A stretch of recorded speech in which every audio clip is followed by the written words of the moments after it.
real estate at Devanahalli, 2 stories of which will be commercial kitchens and 2 stories of which will be workspaces. This comes with flexibility. Our value proposition is four based. First, there is incredible degree of customizability. You will be able to design and upgrade your own kitchen in any way possible. We have basic templates and you will be able to build upon that. When it comes to workspaces, we already have pre-installed technology and we will be happy to work with you to customize your workspace the way you want. Second is multi-usage.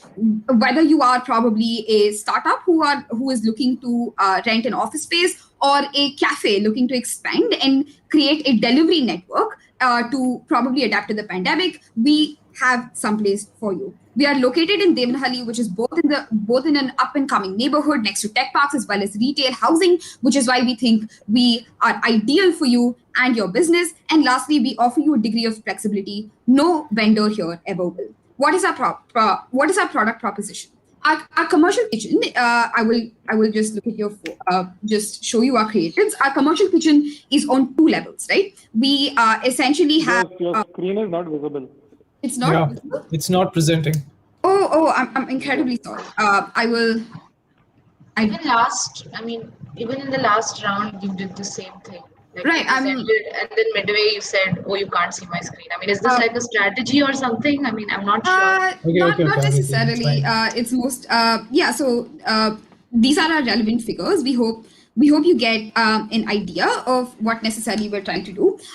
There are different classes of cloud kitchens depending on what necessarily your needs are, between around probably 500 to 1500 square feet. Our flexi space are workspaces which can be modified into either kitchens or any training centers, studios, or whatever kind of fixtures that you want in your space. Understood. The idea is great. Now, can you skip to the marketing so that we get right. through? You don't have as much time. Yeah. So our marketing is 3 bases, right? Considering that we are in an expo, we have set up a virtual experience for you where you can move around and look at the system as is. We would also like to show you the kind of quality control systems we have built, right? We have virtual experiences of our touch-free system. Given the pandemic, we have designed our sorry. Hold on. Can you just spell out STP analysis for me? What does STP analysis segmentation, mean? targeting, and positioning. We are looking at the segmentation and targeting and positioning for our retail buyers for the kitchens. We are going to be segmenting our market in 3 different categories, be it food chains, cafes, as well as pure cloud kitchen operators. We are going to be targeting fast food operators and mass suppliers, which also look like caterers, as well as pure cloud-only operators. We are positioning ourselves as remote commercial players, which means anybody who wants to go remote and and do it in a manner which is sustainable and reaches a large number of people. The biggest problem is that you're going to face competition from this player called Kitchens At. It's a collaboration between Zomato and Swiggy, and they have some vested interest, and it's a very strategic investment for them. So we understand. In fact, actually, Kitchens At is one of our key clients. We have developed and built their HSR unit, and we are happy to collaborate with Zomato, Swiggy, as well as Kitchens At. We think Kitchens At has been operating on a lease-based model, and right now even if they are looking to expand to purchase from us, we are happy to collaborate with them. Also, just out of bringing some practicality to the 4-story model where you're saying 2 stories are going to be kitchens and 2 stories are going to be workspaces. Majority of the places where cloud kitchens end up opening, most of the other commercial players end up leaving that space because of constant visits from riders and drivers. There's a lot of noise and a lot of just vapor, smell, everything that surrounds the building, surrounds the different floors. Right. So I don't really understand how you're going to incorporate kitchens as well as workspaces in the same space, because it's not a very healthy combination of things. Most definitely, sir. The reason we go for this is through our technology. We are not going to say prop tech and leave it at that. We are going to be explaining to you how exactly our prop tech works. Not only are we going to be having adequate... Don't tell me what you will be doing. Show me just quickly, because you're losing time. Show me what you're going to be doing. Adequate ventilation units to ensure that there is no transfer of smell or vapor. Second, a touchless system and a soundless system, which will ensure that there are active checkpoints on multiple ground floors to make sure that there isn't some sort of unnecessary traffic. Third, we will have a separate entrance and a separate terrace and different areas and like social areas for these particular office spaces so that they don't have to go to the social areas of the kitchen. Cool, got it. Do you have any other slides to show? Sir, we do have two creatives. We understand that there is a red ocean, but we bridge teams with reality. And thirdly, our unit is going to be called Paul Mall because we are in Cognito Monopoly, after all. Okay, but very weird choice of building logo and all of that. But anyway, that's all right. My question is very fundamental. Have you ever heard a cloud kitchen be on the second floor? Is there any property of Kitchens Act which is not on the ground floor? So the ground floor and the first floor will be having the cloud kitchen, and our kitchen. Exactly. Have you heard of any Kitchens Act on the first floor, which is not on the ground floor? Yes, sir. There is a Kitchens Act in HSR which has a first floor unit, but it has a food transfer system and an inbuilt proprietary lift that is built in by us to ensure that the food is transported safely downstairs. So do you make lifts or properties? A proprietary lift, sir. Proprietary lift means something that you came up with. No, sir. It is a lift that brings down food, which is something that has been used in the. So that's just a lift. What is the meaning of the word proprietary? Yeah, what is the meaning of the word proprietary? Proprietary would be something which is used commercially in a manner which has been specified. No. To probably. You know what a proprietor means? We'll let you Google it. Fine. Yeah, we'll let you Google it for later. Right. Figure that out. So what we do is property, and we have done this for years. We hope you choose Kanzo. We hope you choose simplicity. Thank you. All right. Thank you. Any questions, Anush? No, I'm good. Close. Cool. All right. We're done with the time, I guess.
Start right away.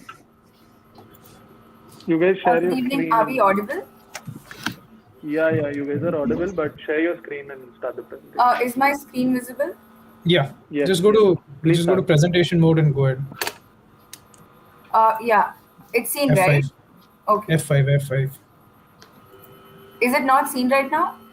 It is, but just No, go to we- present. Okay. Yeah.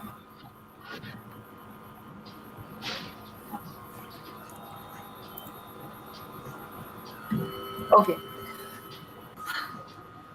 So our company Keystone has done a remarkable job in the past few years in the real estate sector, and thus we have planned to expand into the commercial real estate business. And our business plan is as follows. So firstly, we'll have to penetrate the market as it is already pretty saturated. So for this, we have We done. can't see your screen. We can see a static screen. If you like, we can see only your first slide. Is my second slide not visible? Nope. No. Okay, is it visible now? No. Yeah. You know what? Just click slideshow to be better in that sense. Yeah, just go to your slideshow. That's why I said just go to presentation mode and then start. Okay, is it visible now? No, your slideshow is not visible. I think we'll just go ahead with this. Shanik, let it be. Let's not waste more time. Cool. Could I just go ahead with this? Cool. Yeah, it's okay. Just really sorry about the inconvenience. That's All right. So since the commercial real estate business is already very saturated, we would have to penetrate the market using our company's strengths to our advantages.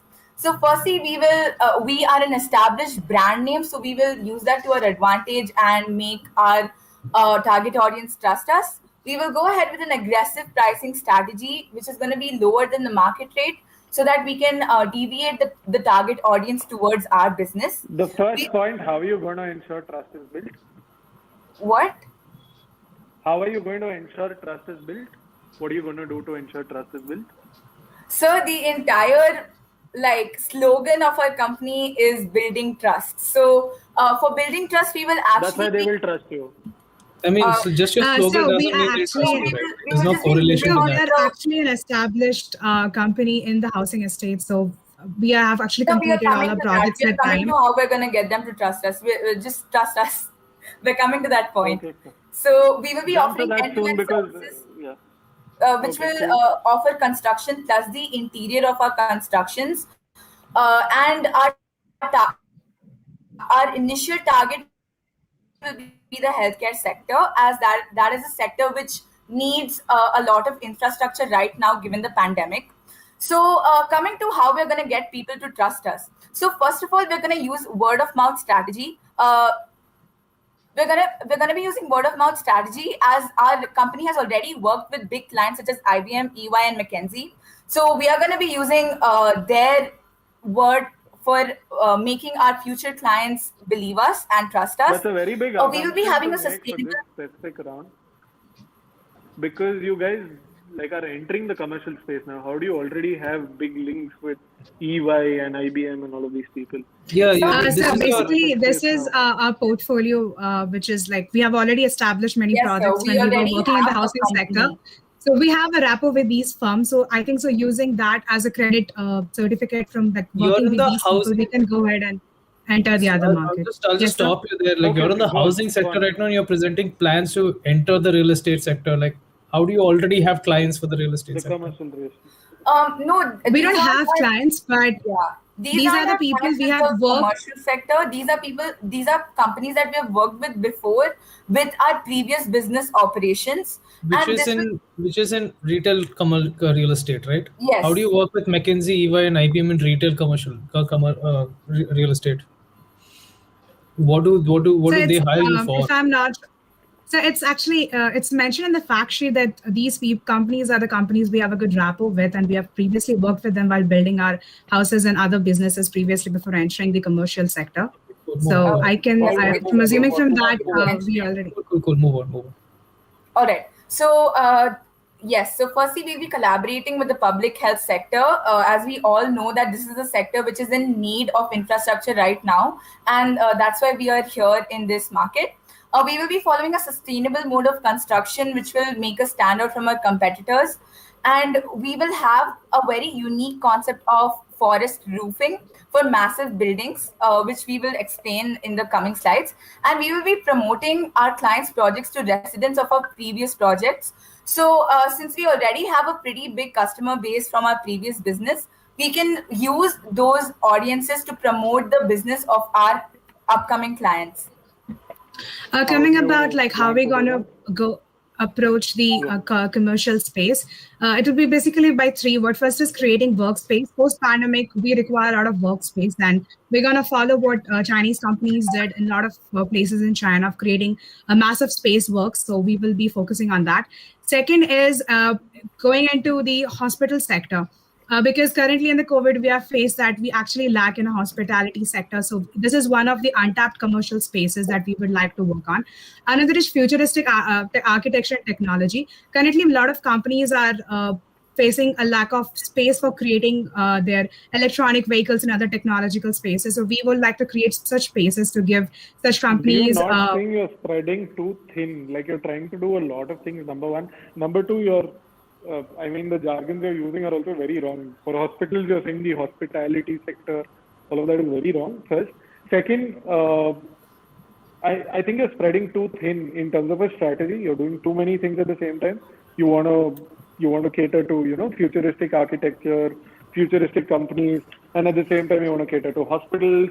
At the same time, you want to cater to workspaces. In terms of this futuristic workspaces, also you're talking about post-pandemic world. If you've read any report that relates to future of work or what the future of work is going to look like, a majority of it is work from home spaces, right? People are going to be professionally working. Answering to both the question first is about like how massive we are spreading. It's something that is we assume to do in the future. It's not currently that we are venturing into it. And answering to the question about workspaces, it's basically. Another one is like product market fit comes in when your supply and demand actually interact with each other. So you're assuming supply will come, like demand will come to you because you're doing all of these things. Only then. So basically, these are the sectors that need a lot of Okay, cool. construction. Let's move on to that one. Let's move on to one slide where you're talking about how you're going to build demand. Can you just move to that slide? How you're going to build demand? How you're going to reach customers? You said word of mouth. Can you tell me how are you going to induce word of mouth? What are you going to present to your existing customers? I am a resident in one of your flats. How the hell am I going to help you get a hospital to take up your commercial property? It has no correlation ever. If there is a correlation, please tell me how. I am probably a doctor in a hospital, but can I induce my hospital to take up your commercial space? No. But I don't know what your logic behind this is. So first of all, you mentioned that our strategies are too spread out and spread really thin. But we would like to clarify that all our strategies are kind of merged into one business model. So we are sustainable. We are looking at sectors which are in need of developed infrastructure. Ma'am, I'll just let you know you're wasting your time explaining the same answer to me that your teammate already did. Can you get to the point of the question that I just asked right now? Basically, I want to know one simple fact as to how this word of mouth will be induced and in what universe do you think it's going to be beneficial to you? So the word of mouth will be used as a part of our marketing strategy. So this will be done using our previous clients. So we have an established company called Keystone, and Keystone has been functioning from 2012. So from 2012 to 2020, we have had a good amount of business in the past 8 years. So in these projects, okay, cool. We got the idea, but that word of mouth is not really a marketing strategy. Word of mouth is something that just happens as your business grows and people enjoy using your product. It can't be a definitive marketing strategy because you don't have any control over it. Right? You have control over only the customer side of it. But we would aggravate this as we would reach out to our clients and customers since we are establishing a new business. So you'd go, you're as a real estate company, you'd go to your customers like, sir, please refer us to other people. So not customers, more like well-established MNCs who we have worked with before. So you'd go and tell them, sir, please refer us to other customers. So we would ask them to be a example.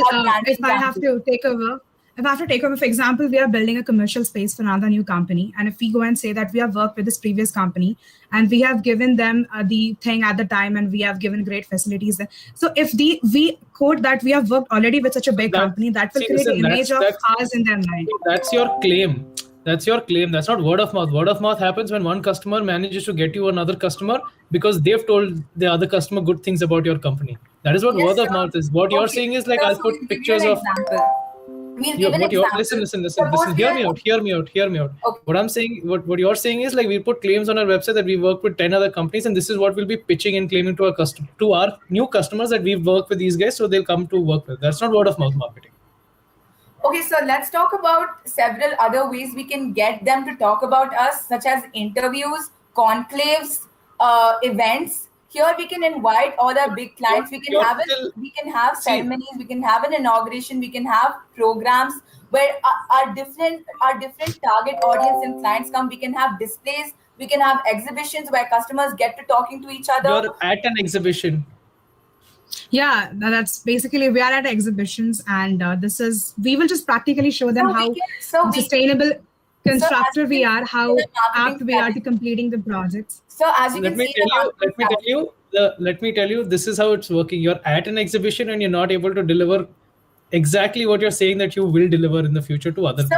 Let me elaborate. So as you can see in our marketing strategy, we have this thing called installing 3D models of blueprints in strategic locations. So of these 3D models that our designers create, we will hold exhibitions and send invitations out to our old clients and our prospective clients. And here in this exhibition where people exchange ideas and designs and reviews. All right, guys, we've gone above. Sorry, guys, we've gone over and above time. Thank you. Yeah, good job. Thank you. Have a nice day. Thank you so much. Could we please talk about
Yeah, guys, just a second. You guys have 6 minutes, so yeah, just remind you. 6 minutes including rebuttal, yeah?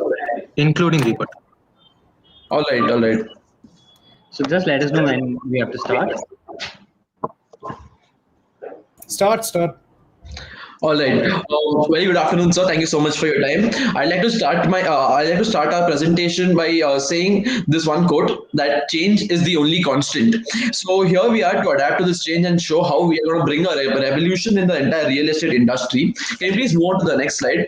So essentially, our company is called Maximus, and here's how we are kind of different, and we have a much more futuristic approach to the industry than the other teams. So essentially. Hello, sir. Could you repeat, sir? Okay. Go on. Yeah. Okay. Sorry, sir. So essentially, how we are different is we have a way of positioning our products in the market, which is called strategic positioning. So we have 6 subsidiaries which are yet to be sold. Yeah. So all these 6 subsidiaries will be positioned in a different way, and we'll be treating them as separate entities altogether, because not every child is the same at the end of the day. And our vision and our main objectives. Our vision is to provide the state-of-art facilities and uplift the real estate market with a technological and sustainable approach. And then moving on to our mission, which is we want to make an impact, a positive one. And apart from our other objectives, our main objective is to be India's first green real estate company, or the most sustainable and the technologically advanced real estate company. So our main agenda of how we are running this company is to advent of new technology. Essentially, we'll be covering our security, our client acquisition, and A to Z of every single thing of how we start making these houses to selling these houses and people living in these houses. Quality over quantity.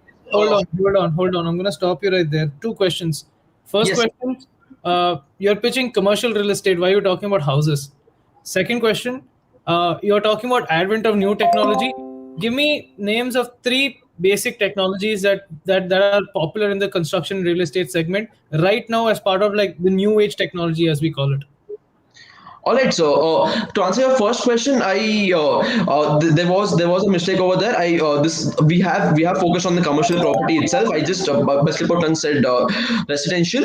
And talking about new technologies, so there are multiple technologies like how we build these commercial properties. So these properties, we have a technology of making these making these commercial properties within 24 hours. So what happens over here is we are essentially laying Lego bricks. Instead of don't give me styrofoam bricks and like all that Chinese nonsense. That's not possible in India. First of all,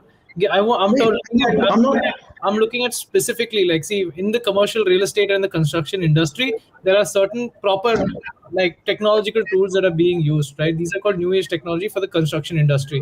So if you've done any research on new technology in the construction industry, give me that.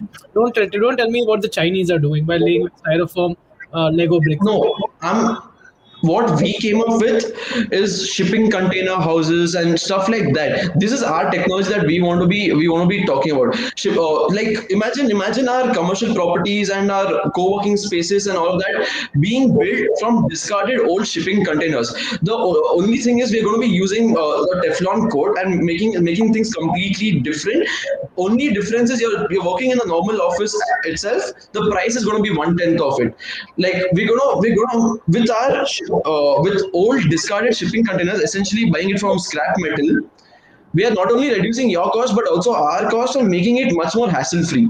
That these are the types of technologies we want to introduce. Sir. That's what we mean by advent of new technology.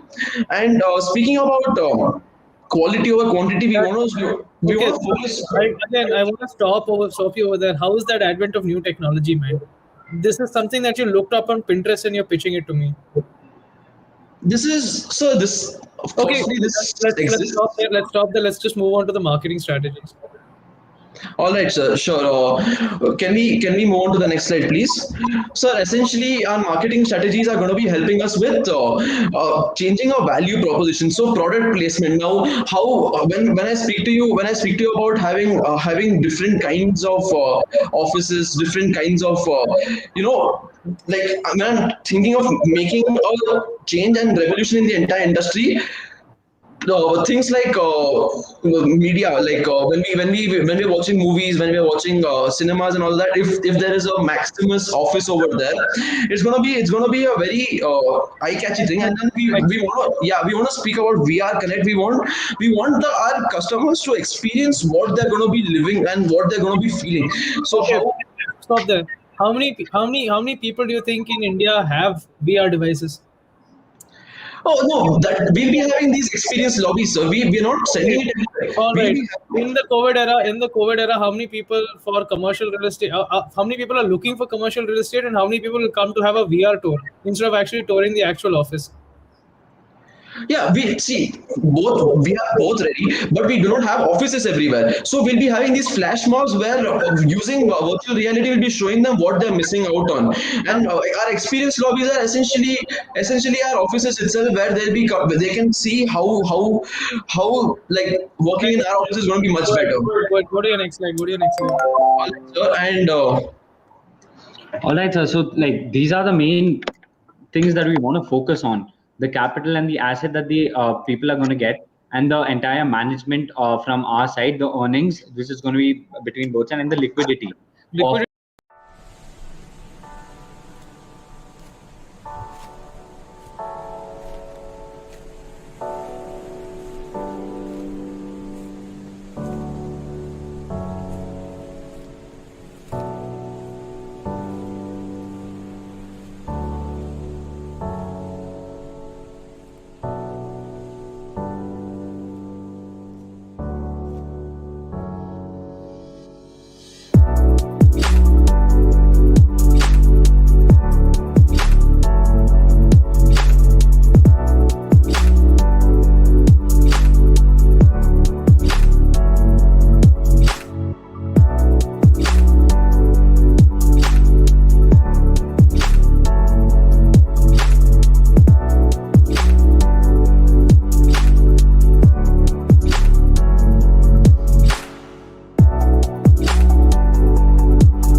All right, so judges, please note that the first team is Team Coalescence. All right, go ahead, Ronak. Can I start? Yes, please. Yes, Ronak, you can start. Go ahead. Greetings, judges. I'm the HR manager for Coalescence Developers Limited. And to start off, we are deeply aggravated with the fallout that have happened in the recent past. We are deeply apologetic that the company of our caliber has come out and made such a fallacy. I'm sure there's a miscommunication, and we are at it, and we pledge not to rest until we find perfect solutions for this. With that, let's start this presentation. We will start by having an internal operation assurance and internal checks for the finance department. Now, the finance department is one such which will now need complete and a lot of checking and investigation done, especially for the matter at hand. There'll be an investigation committee with the members as mentioned on the table over here. We'll be having the chief executive officers, the CFOs, as well as auditors and accountants, and voluntary employees, those who have perfect skills and think that they will be suitable for this committee, will be more than welcome to lend in their hands and make sure this investigation reaches its final stages. Now, here's the induction program that we will be carrying forward with the help of this. We'll be starting with, this will be a 3-day duration, the first one, starting with familiarizing with the roles. The sole purpose of the whole onboarding and induction plan will be to ensure that the employee is feeling the work environment is healthy and safe and competitive, and we will make sure that the compliance and rules and regulations are all fed to the employee in the most efficient manner. We want to ensure that these miscommunications or fallacies are not repeated ever again. Thus, this induction program will also start off with an initial training, which will include compliance with rules, regulations, and roles of the new employees, as well as go through their initial phase of training. This initial phase is to make them feel comfortable and familiarize themselves with all the accounting practices and standards that we will be using, as well as all our investor relations. Now, our investors are our best assets, to be honest with you. Though we have the buildings, we consider our investors to be our best assets. And we want to ensure that they are feeling safe and they find it very easy for us to communicate, and they find it that they're in a safe company. They're in a safe space. Their money is parked in a safe space. And we are a family when we call you an investor. So we will be establishing an investor grievance redressal. Now, this is a whole committee on a redressal forum, which will ensure that all investor grievances are addressed at the priority. There'll be an investor portal on which regular updates will be shared, which will be implemented with an AI chatbot to ensure quicker, safer, and faster release of information to any investor. We will be providing non-financial data as well to support the company, whatever details that the investor is looking for. Now, moving on to the employee training and development program over here. Now, based on the situation at hand, we honestly believe that organizing a book club or employee forum is a fun way to share the latest ideas of the industry while getting to know members of the company. Now, the members of the company basically vote on a book or a topic, and they would like to discuss and meet regularly, say once a week, and talk about it. And they share ideas, they share implementation methods. They come in and, it's more of a self-training and self-development, which they will have fun to do and will have a lot of learnings as well. We will be establishing a lunch and learn. Now, a senior executive and a junior executive will be going for a lunch, and they will be exchanging all their ideas they can. We will be getting a good response from expert talks or presentations instead of just having a regular event.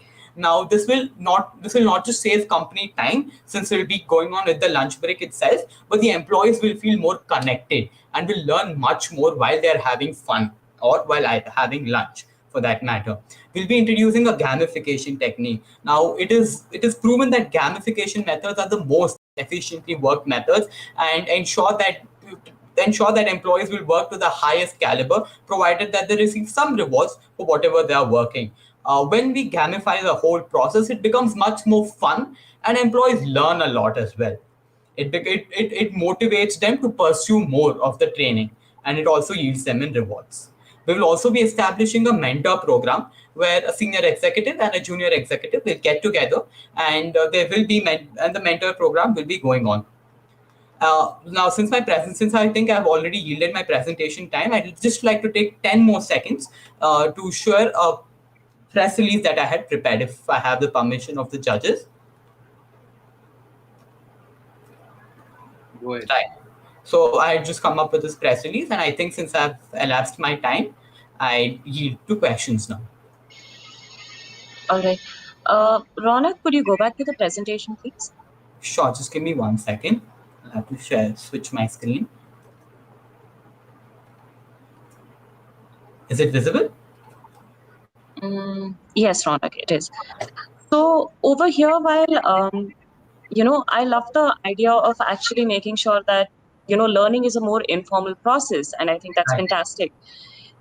It sounds enriching, but I'm a little worried about whether it's going to be tiresome because my lunches, or generally my team, has always considered their downtime to be quite important, and I see a lot of merit in that as well.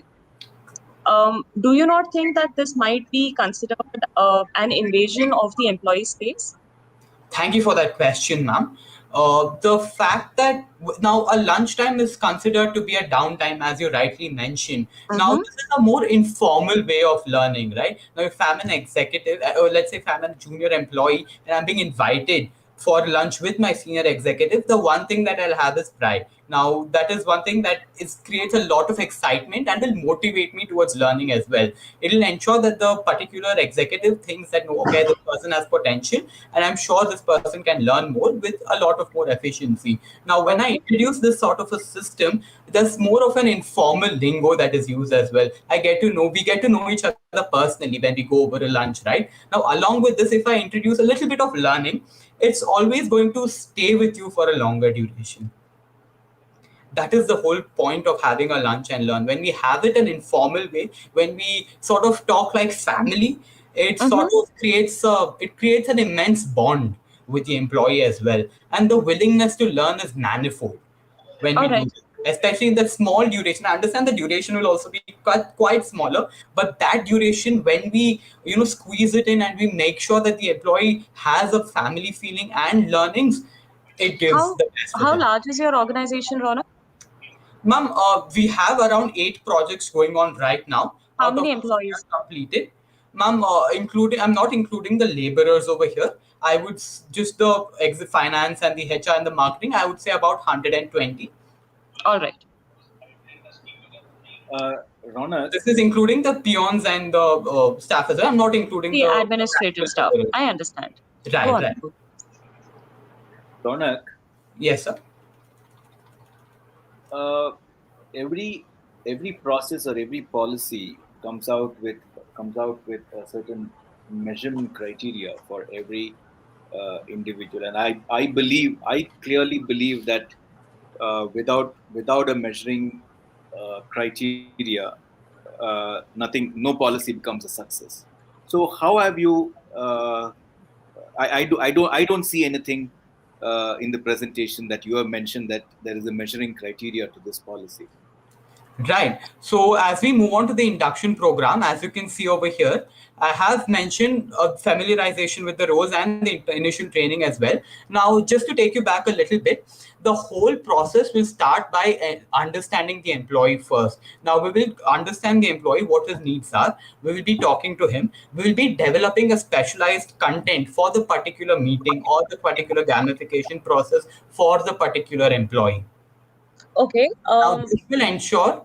Yeah, go on, Ronak.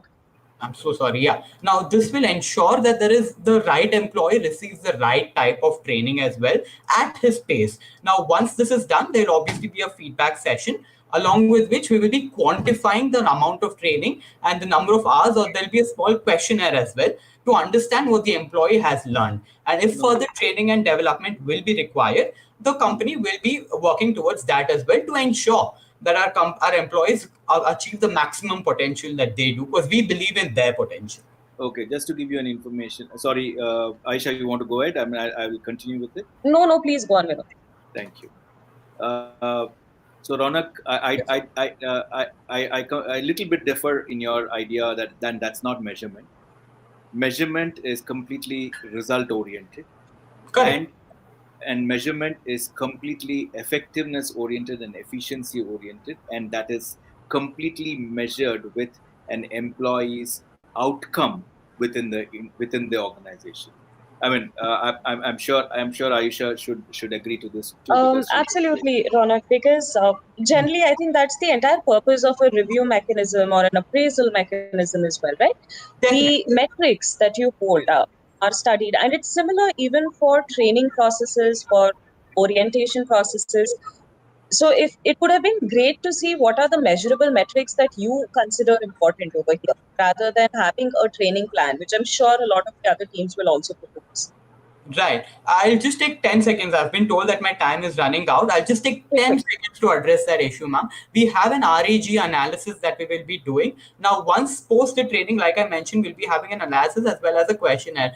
Now, the points that you mentioned, quantifying, measuring the output, it's sort of a longer process, right? It takes about a two or 3 months to ensure if the company, whether the employee is able to implement the trainings or not. Now, if you want to know the immediate feature or immediate reaction of what the employee has been accomplished by the training, we will be ensuring questionnaires as well as RAG training to ensure the score which he will be receiving, and that score will basically define if he needs to revisit his training courses or not, or whether he can go on and implement the same. Now, the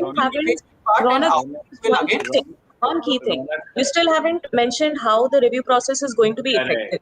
Absolutely. I don't see it.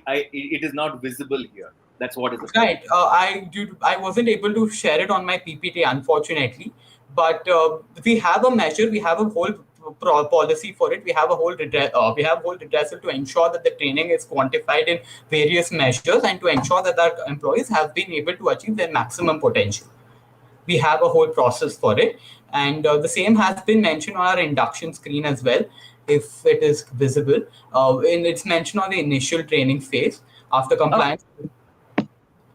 I'm so sorry. Yeah, I'm sorry, participant. Your time for presentation is up. All right.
Okay, so maybe I'll be starting off. Sorry, with just I don't mean to interrupt, but please turn on your camera while presenting. Thank you.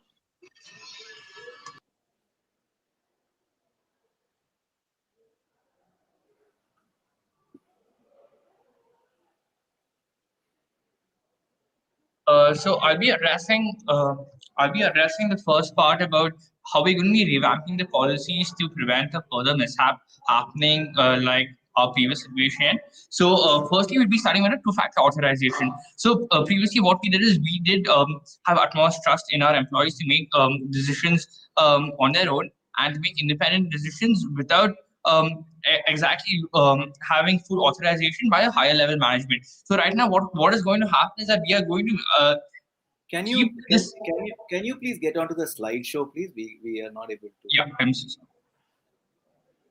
Thank you. Thank you. Yep.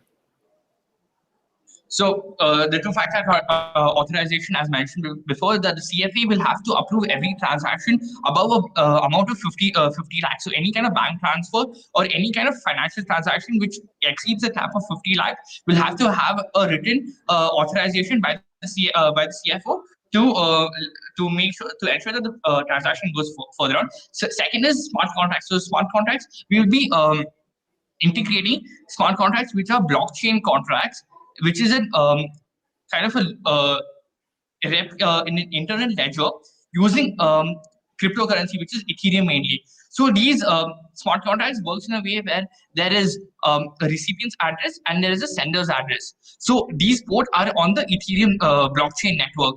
With these two networks there, any kind of transactions will remain on the Etherscan network without any tampering with that. And it's also, with it being a smart contract, security is at our utmost concern, and authorization will also be granted with a signer's request from the CFO. So making smart contracts is very efficient, and it also keeps time in mind. Third is role evaluation procedure, where we'll be focusing on specific roles for employee designation to make them understand what they can do and what they can't do in a better manner. Surprise drills are to just have surprise drills in terms of making sure that the employees are, in case there is a check by SEBI or there is a check by a regulatory authority, to know how employees would react in situations like this. And gang plank. Gang plank is in situations of emergency if an employee finds out there's something wrong or there is a problem. So reporting to his immediate manager, there is a protocol where a normal employee can reach the CFO or top level manager instantly to report the problem. So this would help faster form of communication.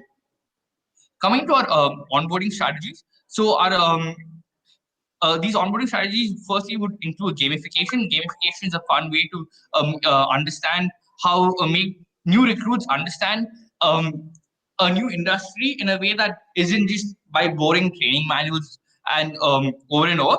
Boomerang rehire is the policy strategy where we keep in touch with our past employees. So these past employees who have left the company for various reasons, instead of just cutting off contact, and we find them who after we've given them a certain amount of training and they're pretty good at it. So we just keep in touch, and in case they do really want to come back to a company, we're open to that. So we keep contact with our past hires.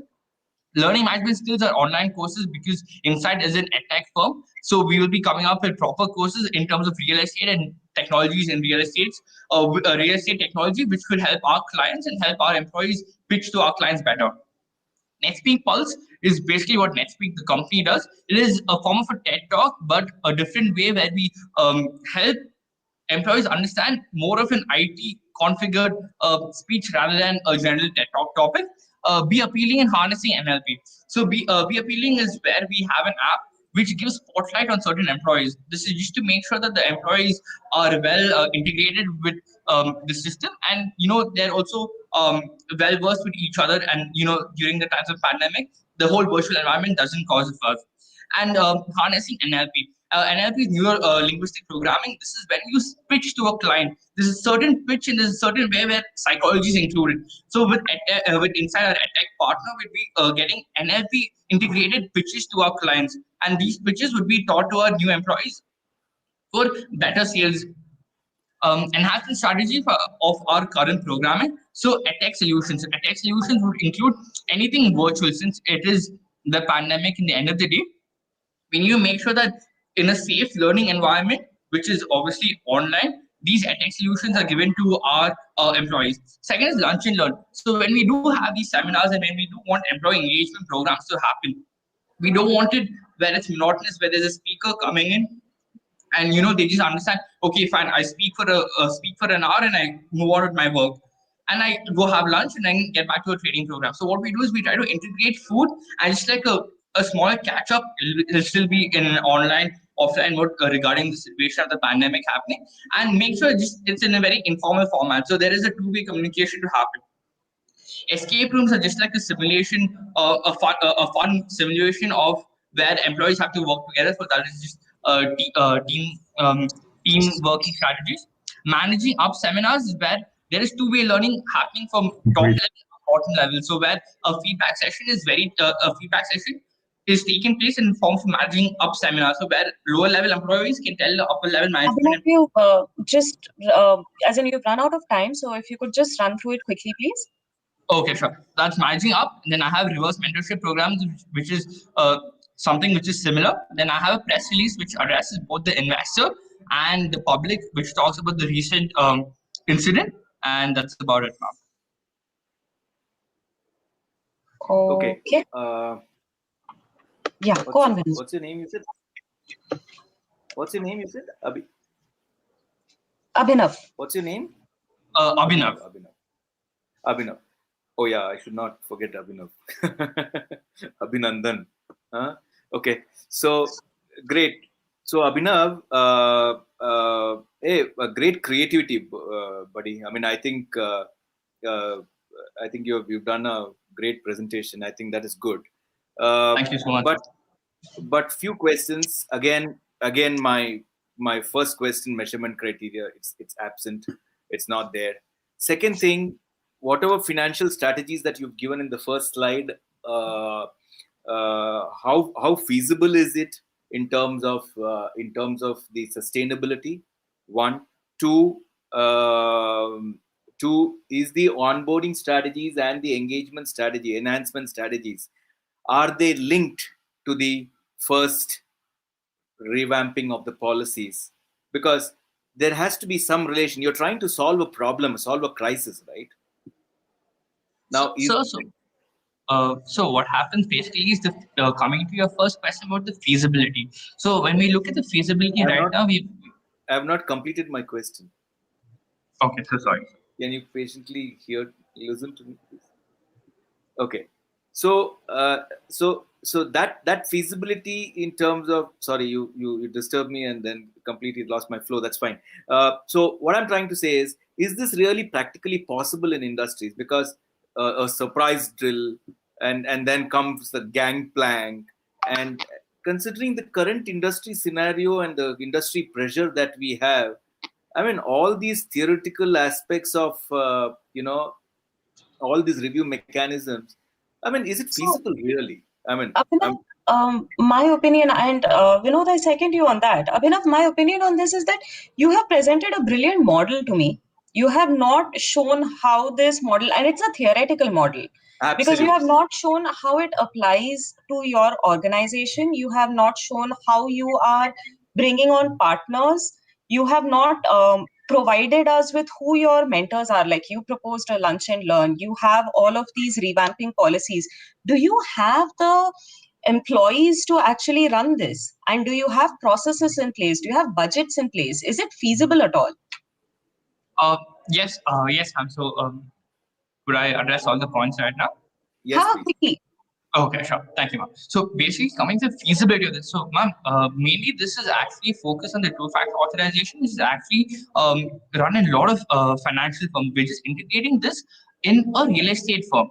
And when we look at smart contracts and blockchain, we do look at it as the future. Is just that right now there's it's a very niche sector. So if faster we tap into it with lesser demand, it is a very cheap cost. So when we have smart contract developers, it's just very, very much in the open market where you can just log into Etherscan and you get a couple of networks. Abhinav, do not explain the logic. Excellent logic, brilliant model. Give me how it applies to your organization. Make this relevant. Take it off the textbook and give me an applied use case here. So the applied usage is right now, what happened is that there was a situation where due to a malicious fraudulent situation, an employee took 4.5 CR of funds from our company from investors. This happened because the authorization was granted only to the How much is the software going to cost you? Who is setting the software up? How many third parties are you reviewing? Do you have support in place? Those are important things to address. Ma'am, the brilliant part about this smart contract is there is absolutely no model. This is just any common man, including me and you, can indulge in a smart contract right now, completely anonymous and with nothing. So it's just that one person who has abundant knowledge, maybe a training program, a training manager might come in and give you like a seminar or a session regarding a smart contract. Sorry, Abhinav. Sorry to interrupt you. What did you say? Completely anonymous.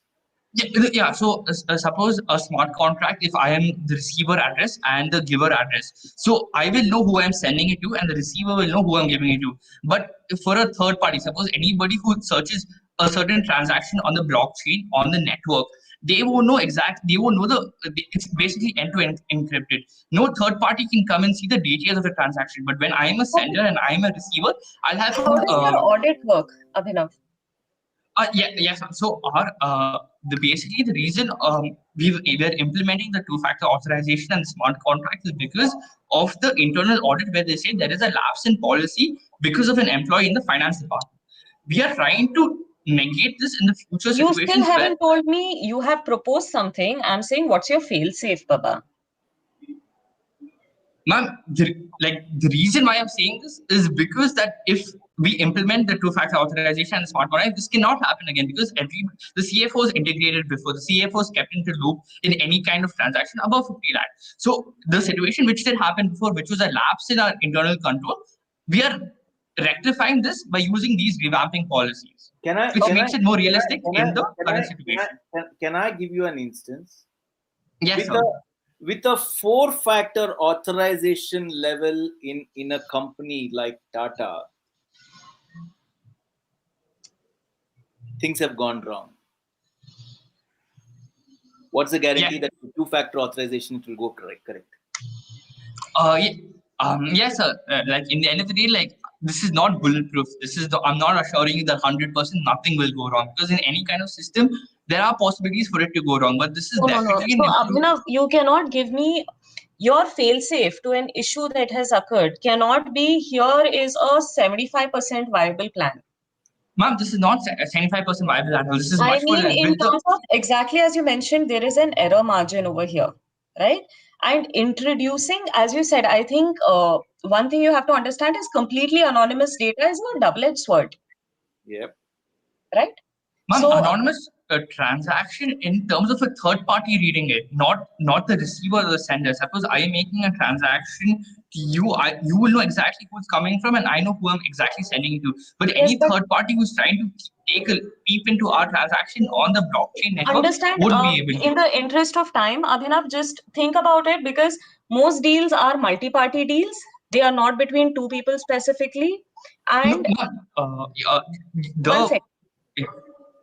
it's just, I don't even mean in terms of the transactional nature of those partnerships. I mean just in terms of the types of information that you might have to send out, right?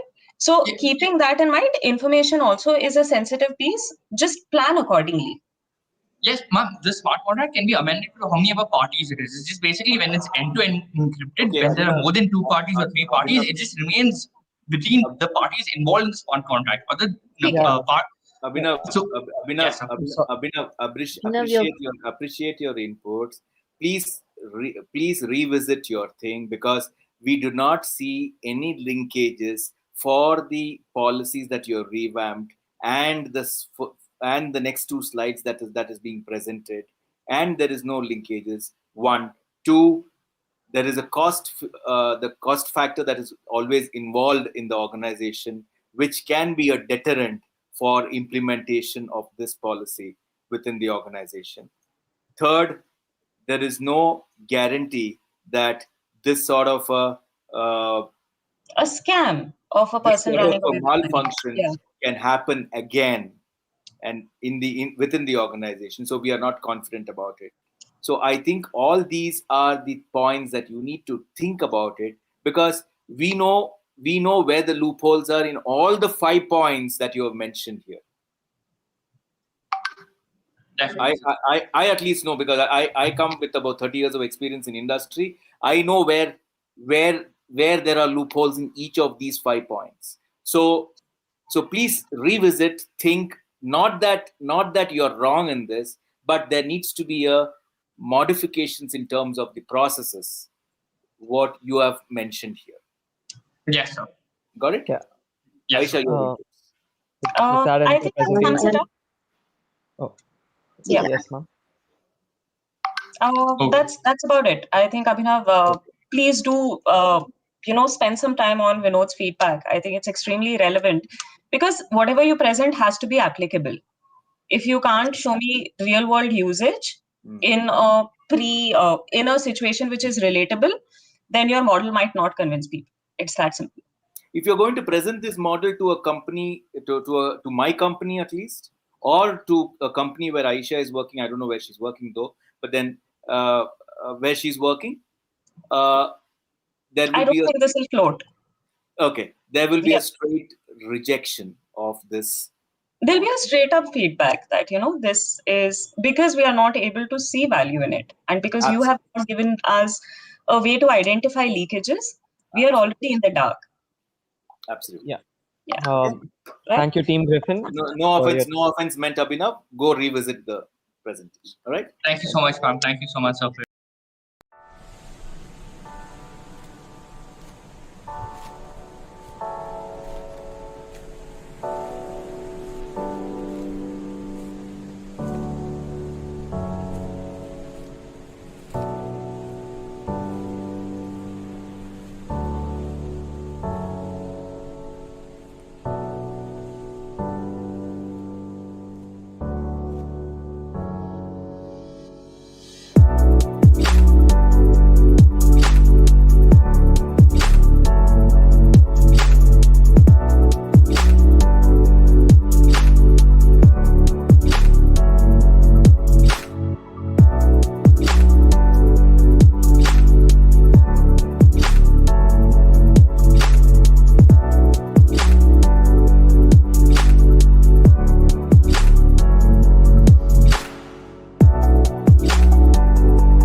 Welcome, Trinity. And what's your team?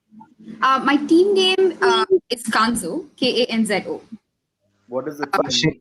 What does the team mean? It actually means simplicity, sir. It's a Japanese term for simplicity. Okay, so let me see how simple your presentation is. Right. Welcome to Train to Transcend. We want you to help us educate, motivate, and accelerate. Srinidhi, I'm sorry to interrupt, but your PowerPoint. Sorry. I'm incredibly sorry. I know this was an issue last time. Really incredibly sorry. Share my screen. I'm Yeah. So can I have a restart for the timing, please? Yeah, sure. All right, Riddhi, restart the time, please. All right. So sorry about the timing, about the presentation. Welcome to Kanzo. We hope you help us train to transcend. We hope to educate, motivate, and accelerate. We have 3 objectives for this presentation today. First, we are going to be discussing an onboarding toolkit. Second, how you can help us with our business intelligence and how we can improve our employee relations in the future. And lastly, we are going to be talking about voluntary education and skill development. Our onboarding toolkit. Our expectation for the onboarding toolkit is like threefold, right? First, we want us to have a comprehensive system into about us. All of our internal practices, reporting mechanisms, and any sort of comprehensive guide to how exactly a new employee can navigate their waters is something that we expect from you. Second would be about people. But when we say people, we mean clients or any other external force that the employee will have to deal with. This will consist of both basic media training. Given the onset of our current PR setback, we would like to brief them on how exactly they have to handle concerns about this. And second would be sales training on dealing with customers. Lastly, this is just about realtorship in general, right? This would be like a general overlook and a general understanding of the business, how exactly acquisitions and appraisals work, and how they can have and equip themselves with the technical skills needed to work in the company. Lastly, the second set of skills we want to talk to you about is voluntary skill development. This is for our already existing employees and how exactly they would like to upgrade themselves and present their kind of personal growth in their employee appraisal processes. We would like to divide this into 3 categories. First is deal discovery. As a company, we are constantly looking to find deals and develop deals. You will be working with the team with us to build an interactive interface, to have different bubbles and training scenarios to help these individuals find leads and find deals and see them through. Second would be tech support. This would deal to actual technological training on property appraisals, how exactly they can for industry standards and how they can value property and better help our customers. Lastly, we think that people management is an incredibly important part of real estate, and hence we would like to offer advanced level people management courses for our senior executives. Considering that our senior most executives are also people who face a lot of press, we would like to include modules on press training as well, because our public image is incredibly important to us. Lastly, these are the 4 training techniques that we are looking for. First would be relationship management techniques, which would be general drills and simulated scenarios. Crisis drills will have the same path. However, they will simulate scenarios which are much more urgent in nature. We would be working with you to give you these scenarios. We would just expect you to build an interface that will simulate the kind of pressure, much like Cognito itself, right? Lastly, we would like to talk about bubble training, where for our onboarded employees, we would like to put them in bubbles and have some sort of a mentor system. We would like you to build an interface where there can be some sort of teaching happening from a face-to-face or a remote basis, given the scenario in which we work these days. Lastly, the third thing that we have chosen is security measures. We understand that data privacy is incredibly important to us. And as an edtech company, we think we can leverage the technology to open device control, RegTech, and other like whistleblowing mechanisms, which new employees who don't know what to do and and don't know who to approach can utilize to whistleblow in the event that they see some practice that they don't think is fair or ethical. Lastly, in these training processes as well, we would like to include some sort of red flagging mechanisms so that there can be some sort of evaluatory software where there is red flags for any sort of character traits or employee traits that we need to take care of and better monitor our data in a manner that is useful for all of us. Now, what necessarily is in it for you, right? We think that we can give you the kind of industry insight that is incredibly new to you, to the kind of information you will get in probably simulating our bills will be incredibly important for other possible partners whom you can have, right? Lastly, we think we can join. Secondly, we think we can build a well-defined educational environment which is tailor-made for our company. we think this is incredibly, this is incredibly important because we have heard that Insight is looking to expand into the edtech space for real estate, and we think this is, we think we can also give you some sort of intelligence that you may use for your retail classes or any other outlets that you may be looking for. Lastly, we would like to look at the security budget that we propose. We think that hardware and software, whereas installation and activation and like our general costs would be around 23 lakh 32,000 in INR. We would like to propose this number in hopes for a negotiation, but we are necessarily looking at industry standards, and we are confident that we are paying well above our competitors. Well, thank you very much. Srinidhi,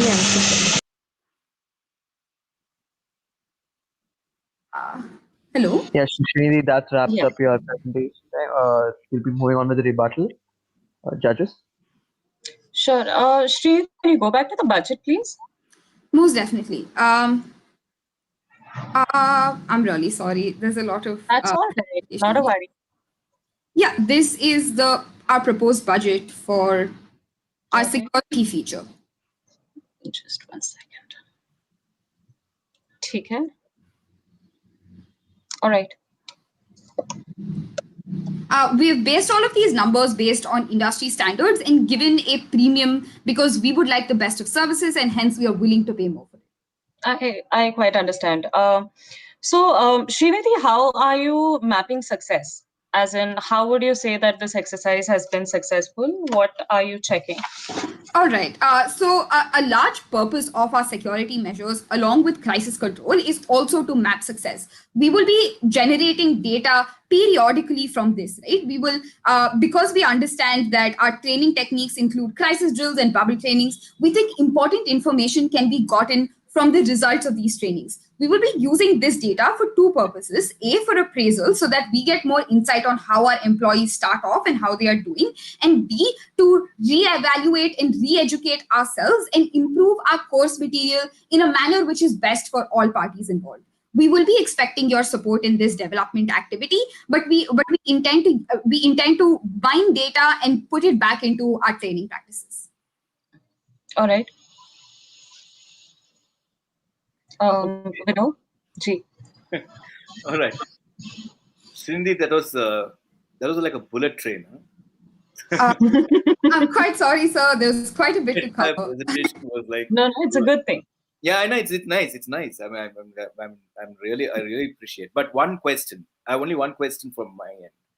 What is the return on training? All right. So we think the return on training looks very similar to the return on human resources, right? We think there is a way to quantifiably look at return, which looks like better sales, better conversion rates, more callbacks, and more deals which are seen to the completion.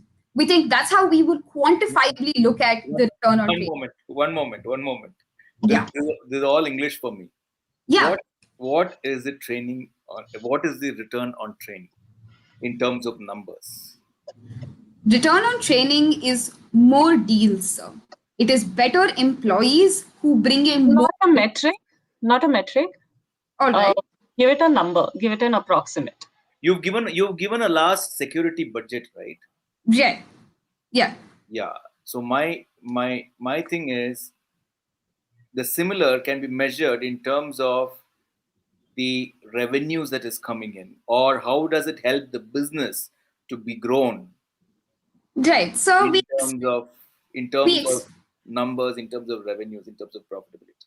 Okay. So quantitatively, we expect a 20% over cost return on training in the first year. The way we arrive at this number is that we projected the number of calls that we intend to see through, the number of sales that we intend to increase, and the employee, the amount of employee benefits which we intend. Yeah, I understand. Srinidhi, one quick thing, right over here. How do you relate your security budget to these metrics? Correct. All right. What exactly I'm taking. So, we believe that our security budget will lead to a tighter system. Yes, it is. We haven't necessarily quantified that right now, but verbally, I would like to explain that a tighter system would mean fewer data leaks and better employees. Yes, our security budget is just That doesn't magically happen, Baba. The first thing that's going to happen is that you're going to have lashback because you're changing process. You're introducing more oversight, which is not something that's extremely easy with people. Absolutely. A change management is not so easy in an organization. Right? Yeah, while the approach is fantastic, one second, Srinidhi, I just want to add to that. It's also important for you to identify what are you doing over here. You can't say you have better sales at the end of this. Do you have lesser percentage of leakages? Yes, I'd agree with you over there. But when you correlate that to better sales for me and 20% higher callbacks, really? I mean, identify the relationship with me.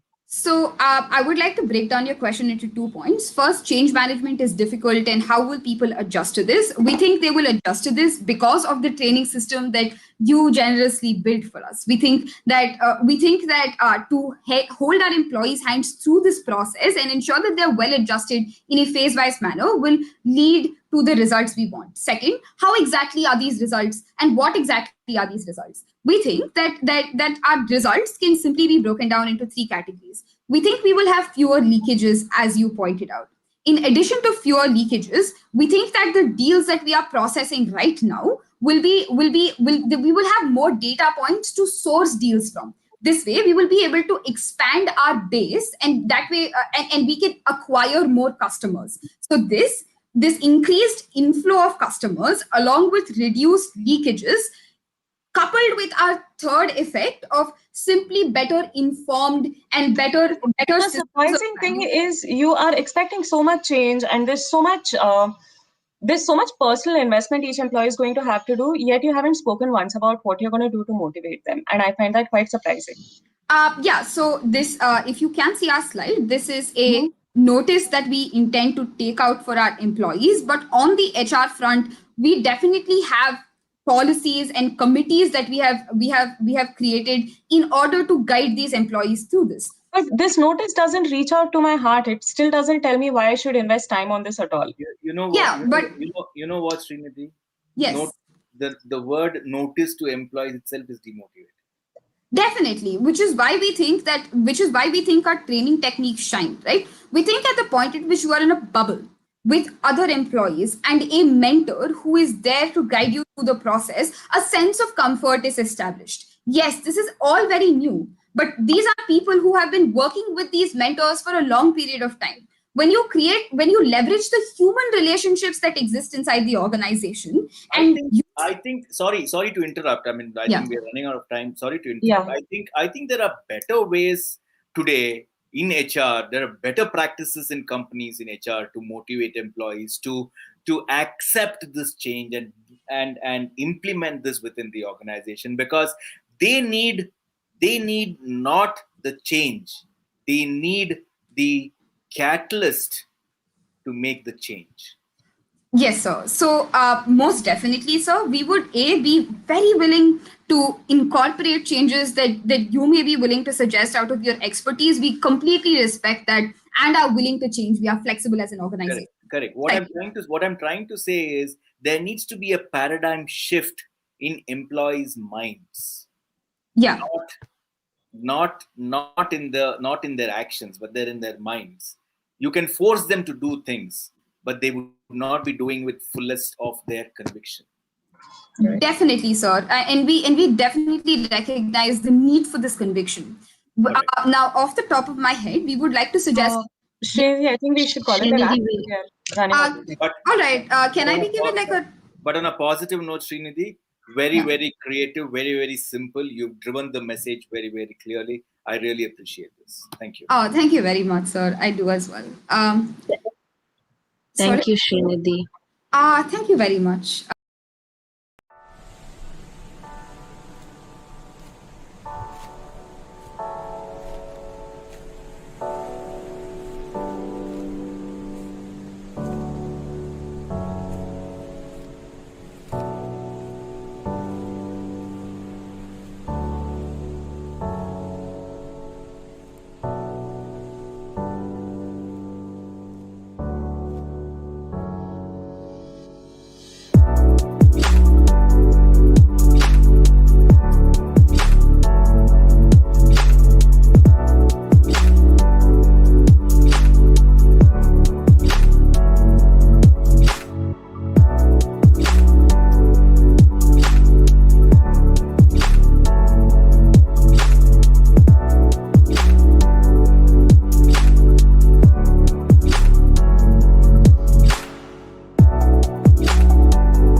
What's your name? Natika.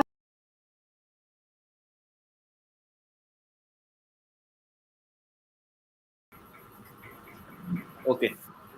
All right. Okay. What? Yeah. Okay. Would you pull it this like slideshow mode would be better? Yeah. Sure. Yeah. Okay, Natika, you can start. Yeah, okay. So basically the round given to us is tackling 3 issues. Moving on to the first element is onboard training. Can you go to the next slide, bro? This one, right? The next slide.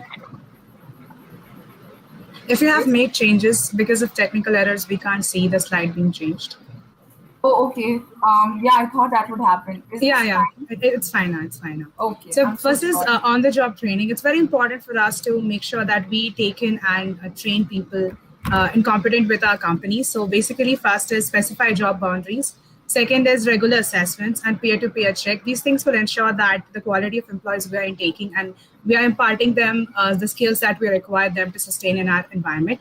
Basically, this thing be done under 3 categories. First is the personal skills, which includes time management, stress management, work-life balance, etc. Second is interpersonal skill. It's very important for any employee to survive in such corporate world and basically any company to have interpersonal skills, so meetings, how to work in group, and how ideation process, etc. Third is your personal or professional core. Any employee will come into a company based on one job specification, whether it's in finance or PR or HR, whatever element. It's important for us to make sure that we give them the knowledge of their core professionalism. Second is about enhancing the existing skills of the employees. Go to the second slide. Yeah, works. First is stimulation. Stimulation is basically we confronting our employees to situations and scenarios, just like we fest and we learn. We will be confronting them to situations and adverse situations so that we can see how they are stimulated through it. Second is incentive for courses. We will be giving incentives like score codes or credit points, something like that, which also will be one of the criteria for promotions of employees. This will encourage them to take up courses from listed websites, so as NTPL, Coursera, Udemy, etc., to increase their professional skills. Next is peer mentoring. Sometimes we have our colleagues who are better in one aspect than other. It'll be helpful for us to learn from our peers because it'll be easy communication stream for us. Second is group training exercise. This is something that we have taken from what our navies and armies does. So we can actually collaborate with companies of similar nature, and we can create workshops and with other companies so that we learn how their company are doing. We can learn together, work together, and learn from them.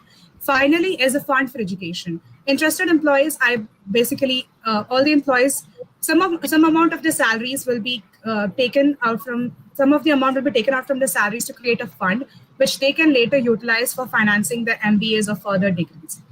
Coming back to the last thing, so the third element is something that we have to choose what we want to focus. So because of the PR crisis that happened where one of our employees took out some money from one of our shareholders and we had no prior knowledge of it, it's very important for us to have a transparent communication and initiation of digitalization. For that, we are coming with a model where we will bring first transparency of e-ledger, open ledgers to whether all our stakeholders, investors, and all the people associated with our company can see. That will have much more scrutinizing eyes for any mismatch of data or any problems in reconciliation. Second is educating our staff about these various cybersecurities and other open ledger systems, because it's trickle downs to our employees and how efficient they are in working. So it's very important for the HR of a company to educate our employees on these aspects. So initialization of digitalization will be in these forces. Can you move to the last slide, please? Is basically first giving our staff education and information regarding what are the things that we're adopting under the digitalization, transparency, and communication model. Second is investment. It's because we all know how cybersecurity vaults are expensive and how Tech Mahindra charges us. So if we're going to work on any cybersecurity model, it's important for us to look for best investment plans. And finally is development of well-defined protocols in cyber crimes and data breach. So we need to come up with methods to catch hold of any breaches, and also how we're going to sort of take account to these employees who make any breach of such. So basically, that's the round that we are going to present. Thank you so much. I will take up questions. All right. Aisha, you want to go ahead? Go ahead, please. Yes. Again, Deepika, while you have proposed quite a lot of things, I want to understand what checks and balances you are placing to make sure that the model you've presented is effective. Second, a lot of the things that you have told us about, like, could you go back to slide 7? Slide 7. This. Yeah. Right. Okay. Digital transformation of security, capturing reliable data and analysis, you should already be doing, because you're a company that indulges in high value transactions. So it's surprising in case you don't already do that. It's a very basic check. Aside from that, you also spoke about how you will be making your data publicly available, right? Okay. Are you a publicly listed company? Okay, answering question 2 first. We already have these systems. Even after installing such systems, if we have a breach, then we have to look forward that why this breach happened. We have to change our system and implement to a better version so that it doesn't happen further. So we do have the system already in check, but we are upgrading so that such leakage don't happen further. Second, about making our data public. From public, I basically mean all the stakeholders, not the general public. All the stakeholders, investors, and the promoters and the shareholders of the companies will have the available of these data, so that don't they already have that? Because if you're not allowing them that data, then there's something shady with what you guys are doing internally. Yeah, that's what I mentioned. We are doing such things beforehand as well. But so what's new then? Fancy, we're just upgrading to a digital model, a better advanced model. And right now you write letters? No, I will not say that we write letters. We do use a system, but sorry if I had a small internet glitch. So in case you have a poor network connection, we switch to a better network connection. It's basically that we have something to check, and still the breach happened. We're just shifting it to a better model, or a better system. Ma'am, what's new is that we are definitely strengthening the cybersecurity of all our information and our transactions. And on top of that, we are also making sure that our employees know the importance of such things by, introducing courses. And so far, did your employees think that they were, what were they doing? This is their job. So I am still a little surprised by what you've presented. I think there is nothing new, or there is nothing that would give me that, oh, this is the moment I've been trying to understand things. There is no moment of an epiphany that is going to happen with any of your employees, because you're serving them the same story in a different package. Ma'am, what we're essentially doing is that every business, no matter what business it is, no matter what scale it functions at, is so focused on profit making, especially in the time of pandemic, that we often ignore the other skills that are required by a professional individual, whether it be interpersonal skills or organizational skills. So this PR crisis has taught us that we must focus on those other skills and incentivize them in order to ensure that it works out. That is what we're doing. And we do have a lot of survey. Heavy price to pay to learn how to do your job, right?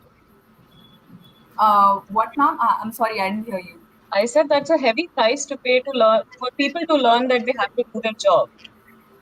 Ma'am, human nature requires incentive, and that is needed no matter what age or what profession we are in. So incentives are required, and if this program does go through and they do learn the importance of the skills and implement it in their life, then that would just lead to the betterment of our organization as a whole.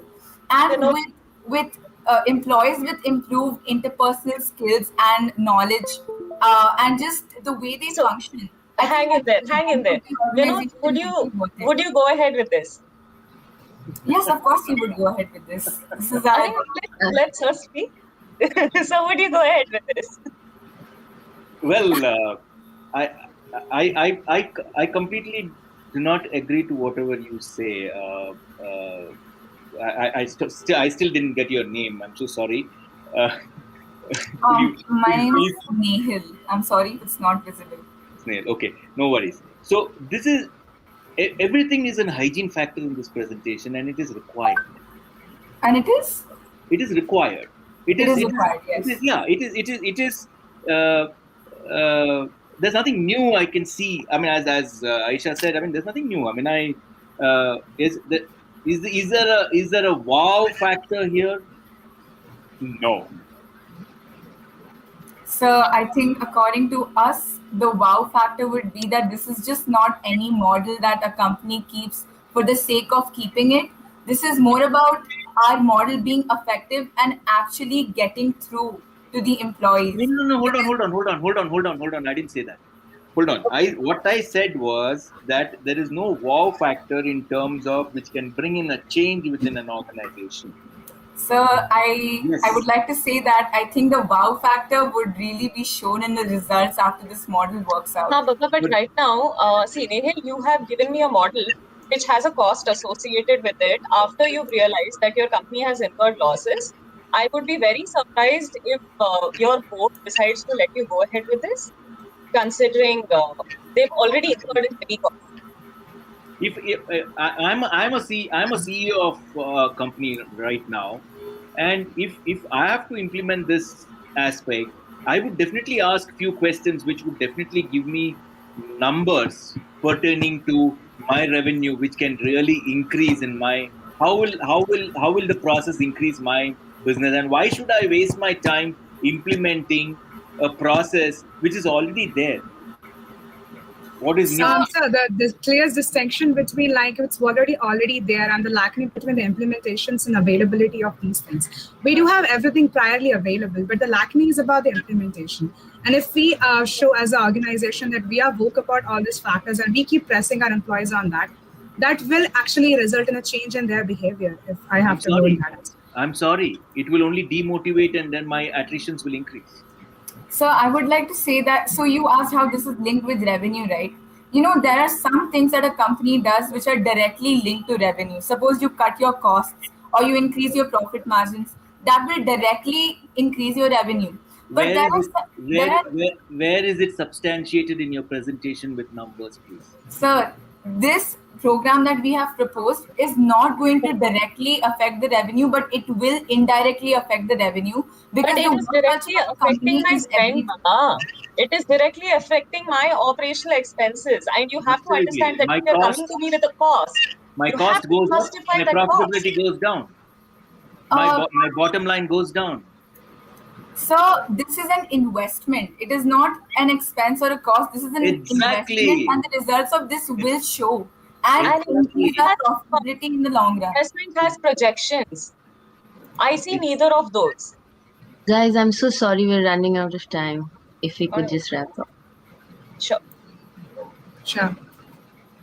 Sir and ma'am, our concluding statement would just be that even though these activities will come as a cost or an expense and reduce profitability in the short term, given that these are implemented thoroughly and do change the work culture and the nature of our employees, this will lead to the betterment of the organization and therefore the betterment of our profits and the quality of our employees.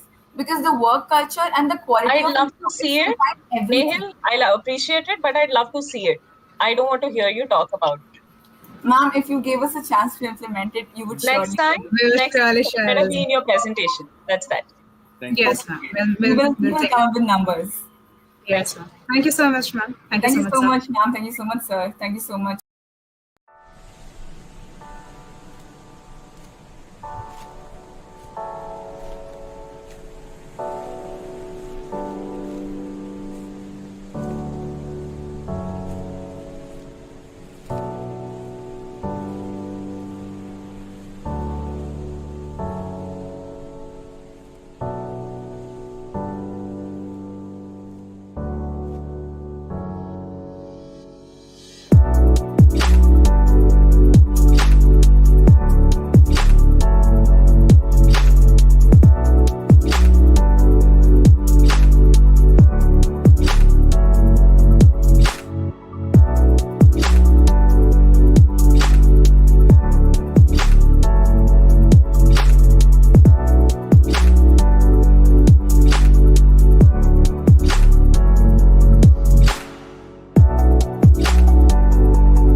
This is my colleague Nikhil, and we'll be starting off. So, Father, Son, and the Holy Spirit, as they form Trinity of the Christianity, investors, HR team, and the customers form a unity which is very essential for a business to go on. So, moving on, we look forward to address three main issues. That's basically addressing the issues of investors, HVT, which will be further explaining, and an HR revamp, which we plan to undertake. Addressing the investors, or for every all of the three things, so we look forward to set up a committee. This will be a joint committee which will be set up within the there will be three people from the company and three people from an organization outside to maintain transparency. Moving on to the next slide. All right, sir. So getting down to brass tacks, in order to compensate the investors, we have a five-phase plan in place. This is in accordance to the progress of our investigation and the resources available with us at the firm at any given point of time. So the first phase one would be a 40% 40% repayment with an increment of 4% in the next phase, and so on to the fifth phase. Moving on to the next slide. Okay, sir. HR policies constitute a very important part in any organization's thorough functioning. And we have four major changes which we would like to undertake. The first one being fear no more. Any employee who finds out anything which is not properly going out in the organization can come out and tell us that, yeah, this thing is not proper, and we'll make sure that his or her job is not a threat. It basically undertakes a survey conducted which shows that 20 to 30% of people who report any issue to higher authorities lose their job. So we look forward to make sure a safe environment for our employees to come and report the issues. And another thing will be an access control policy. We'll have a metric setup in the company wherein every employee or every person working in the organization will be given points according to his working. Let's say a manager gets 30 points and a top level person gets 80 points. So based on the points he'll be getting only that much access to the information in the company. So that to make sure that there's no discrepancies in the action of the company. Next slide. So looking forward to further, we look forward to completely or make small changes to the HR structure of the company to make sure that any direction which is passed on to the director to a person to the lowest level, make sure it reaches properly. So this is a new HR structure which we have made. Next slide. All right, so our key area of focus in internal operations is going to be high-value transactions to and fro. And the two main strategies in play to regulate this would be the 4 eyes principle and the two-factor authentication. Coming to 4 eyes principle, it is a controlling mechanism where 4 pairs of eyes are overseeing high-value transaction to and fro from the business, and these 4 pairs of eyes would be from various levels of management. And this would both these strategies would actually be in accordance to the control access policies already in place. And to supplement this would be a two-factor authentication system to ensure that there is certain levels of encryption while financial transactions take place. Go to the next slide. Okay, so making sure that our employees are ensured with a cutting edge technology of the current working scenario is very important. Our employee from the lowest level to the highest level should know what is happening in the industry to keep him up with the trend. For that, the first thing which we look forward to have is tech camps. So there's an organization called freecodecamp.org that gives out free certifications on various courses like data security and other coding skills or very basic skills of technical aspects which our normal employee should be equipped with if he's working in the field of finance or technology. So we look forward to work and get our employees equipped with tech camps so that they can gain experience and gain more knowledge. And another being united we stand, divided we fall. Every employee in an organization will be for each other. So, and it's necessary because let's say a person from finance department is not there, and if the HR person can come in and fill the gap as well, and they know both each other's aspect of work, it's pretty sure that the company will work very fluently. And a training forum basically will be a forum which will be set up in our company, which will have experts from across the industry, from where our employees can gain various insights into the company's aspects. Next slide. So this is just a basic contingency plan in place. And just going back to the previous slide, the employee skill enhancement, I got to my colleague. So basically, how we plan to do these collaborations between various departments would be like training exercises and boot camps, which basically involves crossover between different departments, them understanding a certain aspect of the other departments' businesses, various basically a standard operating procedure in case something goes wrong. And this all we make sure that these are timely regulated and ensure that all the employees are up to a certain standard when it comes to learning these skills. Yeah, so that's all is our presentation. So we are open to any questions. Okay, my first question. Sorry, can I go ahead, Aisha? Yes, please. How many? What is the size of this organization? So looking at the current working of the organization, sir, if we're looking at a basic structure, we have almost 220 of normal working personals who are belonging to the category of HR, marketing, and finance. We have 26 top middle level employees and a structure of 34 top level employees, sir. I don't want the breakup. I want the total number of employees in this organization. So total number is 546, sir, according to a calculation which we conducted. Yeah. Yes, sir. And how many people in HR? So can I give you the exact breakdown, sir? I've written. 1 second, can I open my book? If it's fine. Yes, sir. So giving the exact breakdown, so out of the 546 people, sir, we have 36 as a top management, so they don't belong to any category. How many HRs? Very specific. How many? Yes, sir. HR people, we have 89, sir. 80? 89, sir. This includes every person from recruitment officers to the HR team head, HR team lead, the whole HR recruitment team, onboarding team, and everyone, sir. 89, sir. Which company is here? I'll go and join. What percentage of your operational costs are taken up by your human resources? Yeah. Yeah, ma'am. So for What's the ratio? Yes, sir. Ma'am, addressing that point, ma'am. So HR, looking at the current salary structure or industry trends, out of the 89 people, ma'am, there are only almost 8 to 9 people are working at top levels, and other people are basically trainees or people who have joined in recently. So they'll be getting an average salary of 20 to 25,000 rupees, ma'am. But the people working. People who need upskilling and training. How are you going to do? Yeah, you're letting the cat out of the bag. So nine top management HR people and 80 juniors and trainees. No. Yes, so basically to paraphrase, so the exact concern is the number of HR employees we have right now, right? That is 89. Is that like your primary concern? One of our primary. Okay, yeah. So to address this, see, like my colleague said, this will be across various verticals, and this is also in, keeping in account the various rotation/collaboration programs that we have in place. We always want to make sure that a certain group of employees are always rotating based on the skill set. We keep rotating them between different departments and different verticals. Hold on. 550 employees, right? You said? Yes, sir. Okay, 550 employees. How many verticals do you have? So further adding on, sir, these 89 HR professionals are not only limited to our company, sir. If you look at a company, sir, the Maximus underscore. Are these from amongst your 550? Yeah, ma'am. But they are divided among the 6 different projects, ma'am, which we are undertaking. So for 6 different projects, culminatively, we have 89 HR persons, ma'am. Okay, that is still too many HR people.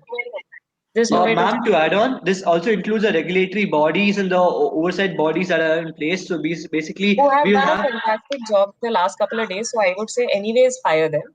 Don't worry about it. You won't lose out on much, not much beyond what you've already lost as a company. Could you repeat yourself? You're not audible. We couldn't hear you. No, I'm saying that you should anyways fire them if these are your compliance professionals. Ma'am, looking at the current times, ma'am, it's very. If they are compliance professionals, then this crisis would not have come. Okay, so ma'am, looking at that aspect, ma'am, as a company who holds a very good reputation in the real estate industry and it looks forward to become a global leader, we wouldn't like to set up a bad example. Doesn't matter, Johan.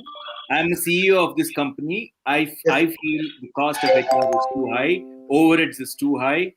Cut costs. Okay, sir. So we'll be having a performance appraisal system. Profitability. So a major aspect of any great business is how it rises from its falls. So this is through this we seek to establish a solid contingency plan, a solid revival plan, and with the various strategies in play, we feel that this is the best step forward for any of our future projects and future. How are you measuring? Ma'am? How are you measuring? Okay, ma'am. For that, we have our contingency plan on place, ma'am. First. Yeah, so this is basically a contingency plan, ma'am. So based on these factors, ma'am, that is how we look forward to measure anything which will be undertaking, ma'am. So Okay, this and is what are these numbers? Ma'am, these are basically the implications, ma'am. Like we have rated them on the scale, ma'am, of 1 to 10, and that's the total, ma'am. This is basically a rating system out of 10. Yeah, ma'am. And the total risk factor is 48, 64. That's out of 100, I'm presuming. Yes, Yeah, ma'am, that's cumulative. Okay. I'm so sorry, guys. We're running out of time. Okay, I know we are running out of time. Just give me 2 seconds for this, please. Yohan and Nikhil, Yes, sir. Yes, sir. I think as a CEO of this company, my first aspect would be to curtail cost of human resources in the Yes, sir. organization, which will bring me profitability. Then only I will look into the crisis aspect of the entire thing. I mean, Aisha, correct me if I'm wrong. So we understand this point of view, but however, we also want to reinstate the fact that the certain people who are here right now in the business are there for a particular reason. We chose them because I'm sure we have I just particular feel that plans in your place. priorities are misplaced. Yes. No, ma'am, but we still believe that the people who have been appointed in certain areas are I there for a understand particular our reason. opinions could differ. That is my opinion. Ma'am, could I give a closing statement, ma'am? Sure. Joanna Nickel, please do a BPR, a business process reengineering within the organization, and ensure that your processes are revamped. So, sir, could I give a closing statement regarding the salary reduction which you mentioned, sir? Yes, please. Okay, sir. So looking at the current scenario, sir, it's not evident that each and every employee in our system has faulted. So we will have a performance appraisal system in place based on ratings metric. So we will compare the past performances and the way they have performed over the course of time. We'll get that metrics and we'll make sure the people in will classify them into three zones, sir, which basically will be red, green, and orange. People in the orange or the people in the least zone will make sure that they move out of the organization because they are of no potential use to the company. But people in the green and yellow zone, so we can work on them. And the people on the green zone are already in the good zone, so they're working for a company getting returns. That would be part of the crisis. I'm so sorry, participants, but your time is up. Maybe Just one 10 seconds. concluding Just 10 statement. seconds. One statement. Yes, Yeah, that's just it. 10 seconds. Adding on to my colleague, like we mentioned like we mentioned at the start, there is a committee in place which is going to investigate and fire the employees basically who are responsible for the wrongdoing. And so this basically emphasizes on the zero tolerance policy that's already in place, right? So we're going to make sure that whoever any wrongdoing that has been committed till now will be dealt with appropriately. And so this is also like, yeah, this is in regards to dollar plans. All right. Thank you, Johan. Thank you, Nikhil. Thank you You so can much, leave sir. this table. Yeah. Thank you so much, sir. Thank you so much, ma'am.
Okay, good evening, judges. So these are our policies that we are revamping in order to make sure that such an incident doesn't happen again. So There the is first thing we are a background noise. I'm not sure what it is. Yes, thank you. Okay, thank you. Okay, so the first thing that we are focusing is on is on-board training. So the first step is we are going to give an orientation on the values and ethics of the company and make sure that the employees that are coming into the company are aware of the company brand and culture. This is to make sure that we have a powerful competitive advantage and to make sure that our the culture in the company and the brand move together in the same direction. The second one is we are focusing on a central manual explaining roles and responsibilities of each and every employee. So basically, it's going to be a handbook provided by the company. The next step would be giving performance reviews every 6 months so that the employees are aware of what position they are and how they can improve. And the last one is having emotional intelligence tests so that people are prepped and we know how much they're compatible with the management, how much they're compatible with the working environment. Next one. So the next step is our voluntary education and learning experiences that the employees can have. So we'll be focusing on having a collaboration with an edutech startup where the employees will be given an option to increase their knowledge in technical areas and even holistic areas. So whenever a technical area is involved, we'll actually provide incentives so that they will create such an environment that they actually can go and take up these courses. And we'll be having seminars and group discussions that can help the growth of an employee as a whole. Next one. You're muted, Shreya. I'm sorry. Judges, we believe that although it is one thing to provide innovative, knowledge communications to our employees, it is yet another to ensure their enforcement. We highly encourage our employees to take these up and to make sure that this happens. We are providing a peer organizational structure, which is basically that the employee network will be paired into peers who will be helping each other develop skills and learn together. So they will have the Pomodoro productivity, which is basically where they invest 25 plus 5 minutes on this as a peer group, and they learn and use these resources available with the company to learn.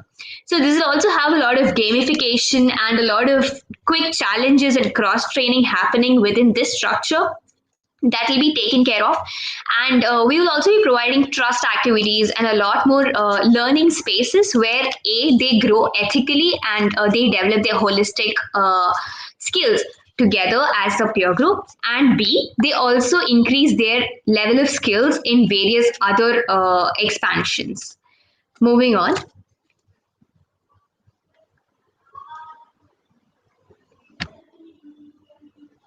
Sohail, are you presenting? Oh, sorry. I was on mute.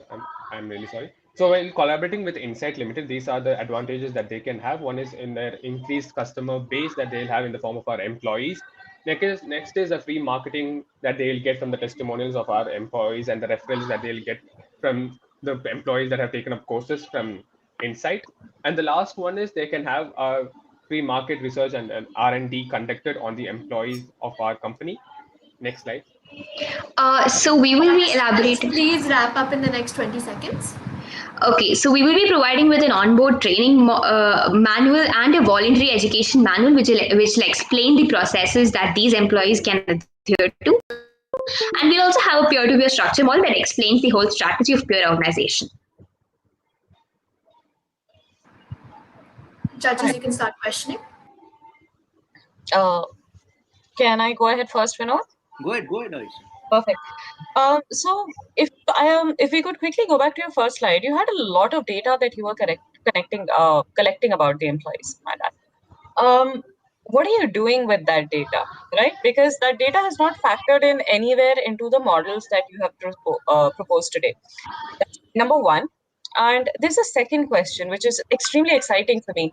There's all of this talk about what you guys are going to do. There's trainings, there's portals that you have identified. What you have not identified is why the employees are going to be motivated to do this. What are you doing as an organization to drive them to spend time on this? Time that they could otherwise spend on their work or in the comfort of something that they are already well versed with. Background noise coming in from your end. I'm sorry, ma'am. Actually, my mom's a music teacher, and just 1 second. Yeah, if you could, that's okay. So just keeping this in mind, how are you guys actually making sure that your plan floats? Because you've got fantastic peer-to-peer models where you're hoping employees are going to drive each other. But two employees together is more of an occasion for chai rather than, he's saying, hey, we're going to do 25 minutes of training because we have no purpose from the company. Yes, ma'am. Thank you for the question. So, firstly, addressing the productivity part of it, yes, we do identify that it is one thing to pair up people into groups and expecting them to do things, but yet another to enforce it. So, that is why we have the Pomodoro productivity model, which is basically where they work as a peer and these peers will be competing with each other in a competitive environment about productivity. So, this is not about the task that they involve, but about how much skills and how much learning happens as a peer group. So this will be a factor of motivation for these groups to come up together and set up activities and learn through them. And apart from that, they'll also have feedback that will be constantly provided to them on how they can deal with these. And apart from that, we also provide a lot of employee appreciation techniques through this whole structure, which is like the innovative leader or talent acquisitions and the best boss or many such awards under this system. So these awards will be recognized through this system and what these peers have been doing through their Pomodoro sheet, which is basically they upload how many 25-minute blocks they have spent on this particular structure and what is the outcome of it. Efficacy or efficiency? Sorry? How are you mapping efficacy or efficiency? There's the quantity, which is just the sheer number of slots of like 25 plus 5 that they've spent. Yes, ma'am. So they will have a couple of videos to watch and a few tasks to do through which they will be learning. So by the end of the 25 minutes, they will have to attach a proof on what they have done in that 25 minutes. So for example, if they have used it on learning a particular skill in marketing and maybe performing a particular task, a game that was given to them. Judges, I would expect you to wrap it up in the next 30 seconds with maybe one more question. They record it under this Pomodoro productivity sheet. If I may, can I answer the second question that ma'am asked regarding why employees would be motivated to do the learning Just aspect one of it? quick thing. Because I would recommend that you just give this quick chance to pop in a question in case you've got something. How is the system related to business growth? Sorry, I'm just ramping fires on business growth because for me, HR is related to business growth. HR is not a secluded function. HR is a collaborative function within business. How is it related to business growth, and where is it there in the presentation? So regarding the business growth, I think an efficient employee contributes more towards the business growth. So That's what English we're having is we are giving a learning opportunity as well. So the incentive to take up that learning opportunity. Yes, sir. That's an English for me. Where is it in numbers? Oh. Participants, please wrap up with maybe one line as a reply to sir's question. So what I'm trying to say is any presentation of yours need to lead to a business growth, need to lead to a number, need to lead to profitability, need to lead to a purpose for why you are implementing this. Yes, sir. We did not focus on the numbers part of it all because we were addressing a PR issue first, and that is why we came up with the short-term goals of such. And That's what I'm saying. The basic PR issue was a business issue. Yes, definitely. Yes, sir. All right. Thank you so much, participants Shreya and Sunil. You can leave this meeting. Thank you.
I'm sure. Could you move to the next slide? Yeah. Right. So the crisis which was given to us was that an employee we had laundered 4.75 crores worth of investors' money, and we had to deal with the aftermath of that crisis. And yeah, that was the backstory of the crisis. So the three things we thought would make the employees less likely to commit fraud in the future, or just to restore the investors' faith in us was first would be onboard training. Employee training results in better employee retention, employee satisfaction. I'm sorry, employee retention, employee satisfaction, and overall productivity levels, which would lead to a higher morale, and employees would be less likely to resort to malpractice and fraud. Next. Then voluntary learning and education. We want our employees to grow and learn, and that is why giving them an option to Adya, we can read the slide. Do not read off the slide. Please tell me how this is applying to your organization. We know our definitions as well as you do.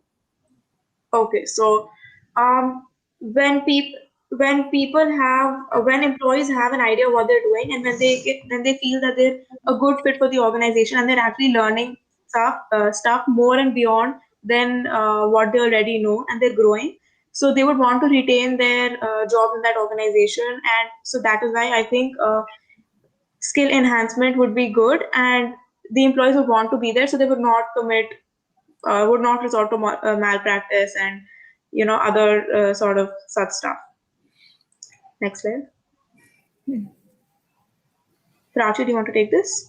Yeah, sure. So for supervision and monitoring, so as we saw what happened, like the fraud, so we would like, to monitor and supervise, increase the monitoring and supervision in our company, so that we can see if the employees doing their work correctly, and also if anyone is involved in that, then we can catch that person specifically and avoid such crises in the future.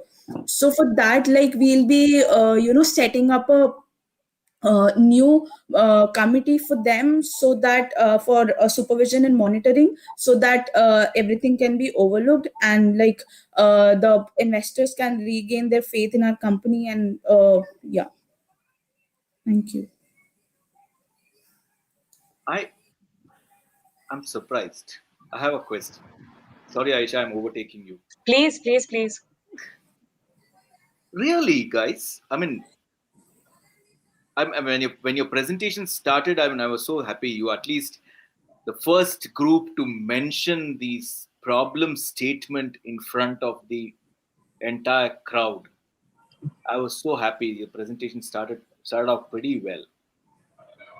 Well, after that, the points. Do you think really this would stop by implementing this? How many of you? Okay, tell me very frankly. How many of you have thought out of the thinking box? I mean, out of their thinking out of the box method to solve this problem. I mean, I saw, of course, you're given a case study, you have to make a presentation on this, you have to do this, blah, blah, blah, revamp the policies, blah, blah, blah. How many did you think out of the box in bringing out solutions? So there's that, and I think when you mentioned, right, Vinod, when you mentioned that this was treated as a case study, why did you come back and give me definitions? I'm sorry, I'm a business professional, and you're expected to be a business professional over here. Yeah. And you did not give me a solution. You gave me the problem statement, and then you completely forgot what happened to that problem statement. Took me through the HR MBA topics from beginning. As in, iske liye you have your textbooks. So what did you tell me over here that I am supposed to consider as a solution to the case study that was given to you? What is the value add? Yeah. What is the value add? What is the value proposition? How are you convincing your CEO, hey, further this malpractice will not come up 4.75 crores in the company, which has gone out of by an employee? You think by implementing employee policies, training, motivation, blah, blah, blah, blah, the malpractice will not happen? Can you identify one thing, both of you, or rather each of you specifically, that you could have added to make this seem like an actual solution?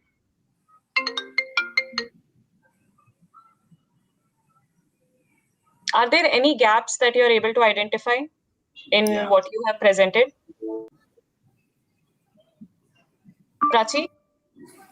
Yeah, I feel that we could have given more specific solutions for that. Like we will Then now is the time to give those solutions, Prachi. Go ahead. Think out of the box. Forget this presentation. Okay, take out this presentation out of the screen. Take out this presentation out of the screen. Yeah. I'm enabling you to think from your brains. Tell me 3 points. 3 points. I can solve this problem in 3 points. Judges and participants, let's please wrap up with this question. Thank you. No. Janvi, I understand that. Let them think out of the box. Even if it is taking some time, that's okay. But I want them to think.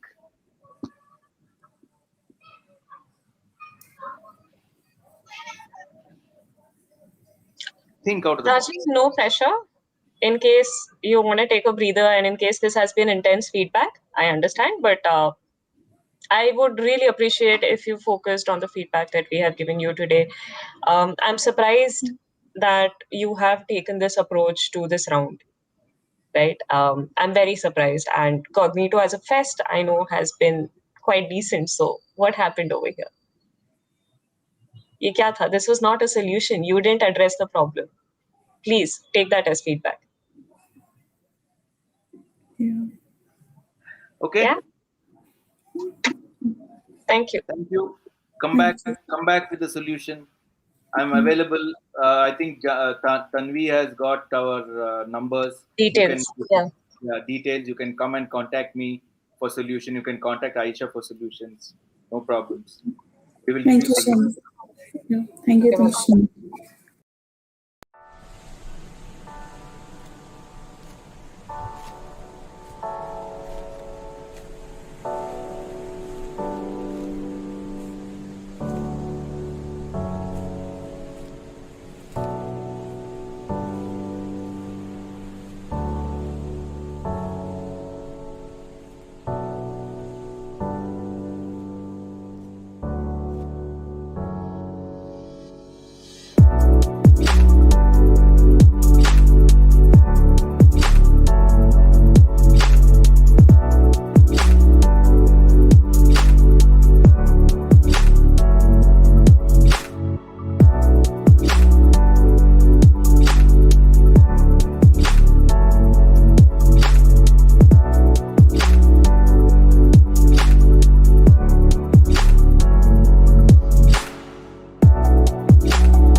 not only allowing their online marketplace to have a physical marketplace, but also as you can see in this business model canvas that we put each and every strength, weakness, opportunity, threat, and every individual particular that goes inside our business has been over here. I just want to highlight the points of the value proposition of what people our consumers and essentially are going to be getting.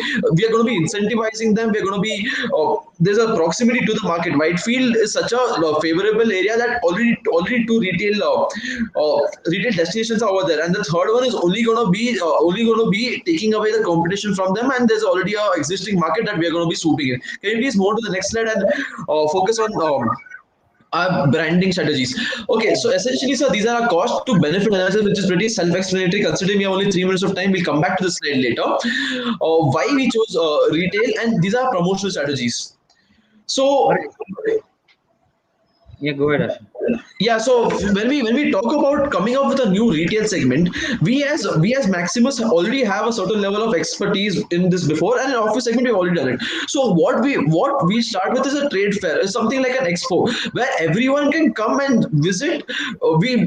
Every company can come and visit over here and set up stalls. Essentially, our stalls will be our new stores itself, and they can see how a crowd is being livened upon once they put in a setup. And also, sir, adding on to that, evangelism marketing. Now, you would know about the company Under Armour, sir. Now, Dwayne Johnson was never a promotional or the brand ambassador of Under Armour. He started using the products. He liked it so much. He started marketing, which is when Under Armour got him. And that is something that is known as evangelism marketing, where the person where the users themselves market the product. Now, coming also, to sir, when we spoke to you about when we mentioned like social media, print media, and website, we want to come up with a new campaign which is also called as Har Dukaan Mein Makaan. Basically, we want to give a homely feel for every shop owner, and at the end of the day, even if the revenues are not being generated, a shop owner should not be able to leave the stores that they have booked, which they have bought, because it's something like home for them. That is our entire branding campaign via these 3 mediums, sir. Moving on to the next slide. So this is the SWOT analysis, and this is pretty self-explanatory to you.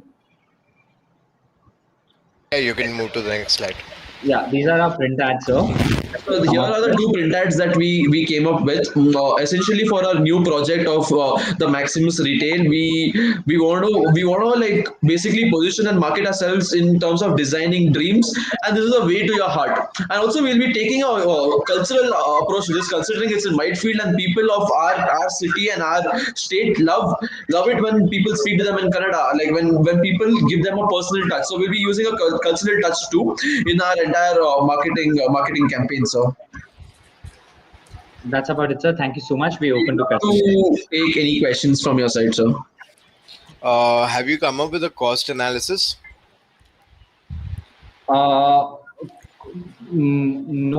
sir. We don't have a cost analysis as such, but I could give you a few particulars if you're looking for. Tanish, also if you could go to the next slide.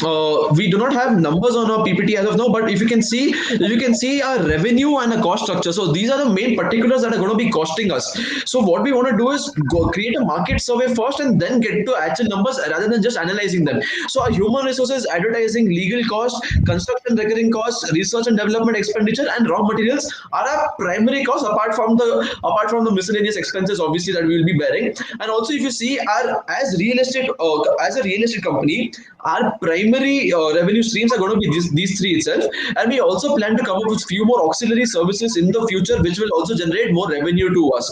So right now we just want to build it and make it a B2B transaction, but later on in the future we wish to also expand our horizon and increase our revenue streams.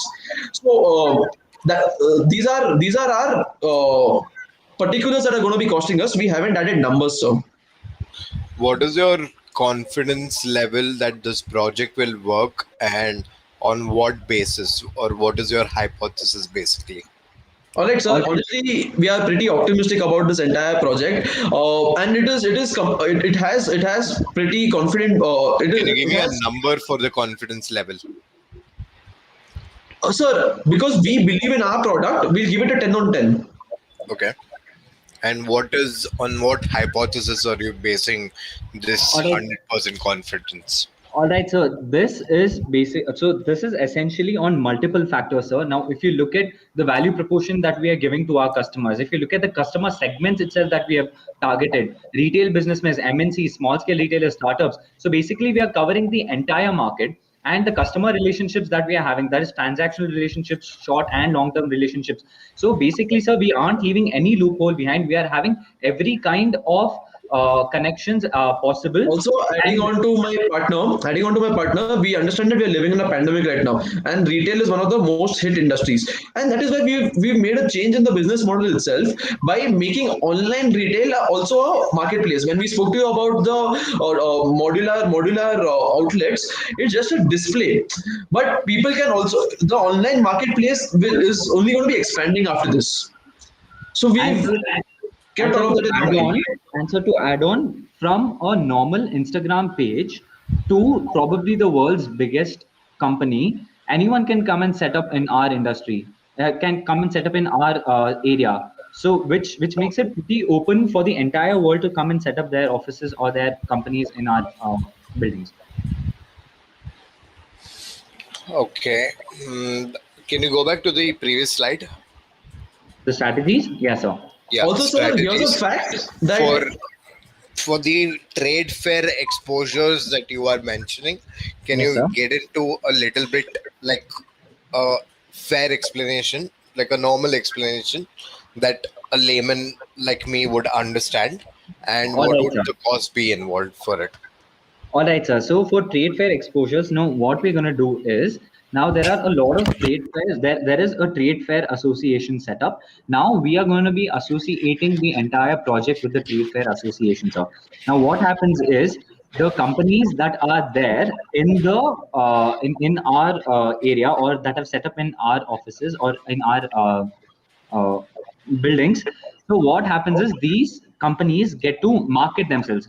I'm going to keep it very clear. In other trade fairs, these companies only get to market themselves, and if the companies are ready to bear the expense, that is the cost of a stall, then these companies can also set up stalls in the other trade fairs. Now, an example for a trade fair is the Dubai Expo that is happening. Now, if a company is big enough and well established enough, and if it wants to put itself or make itself available in the Dubai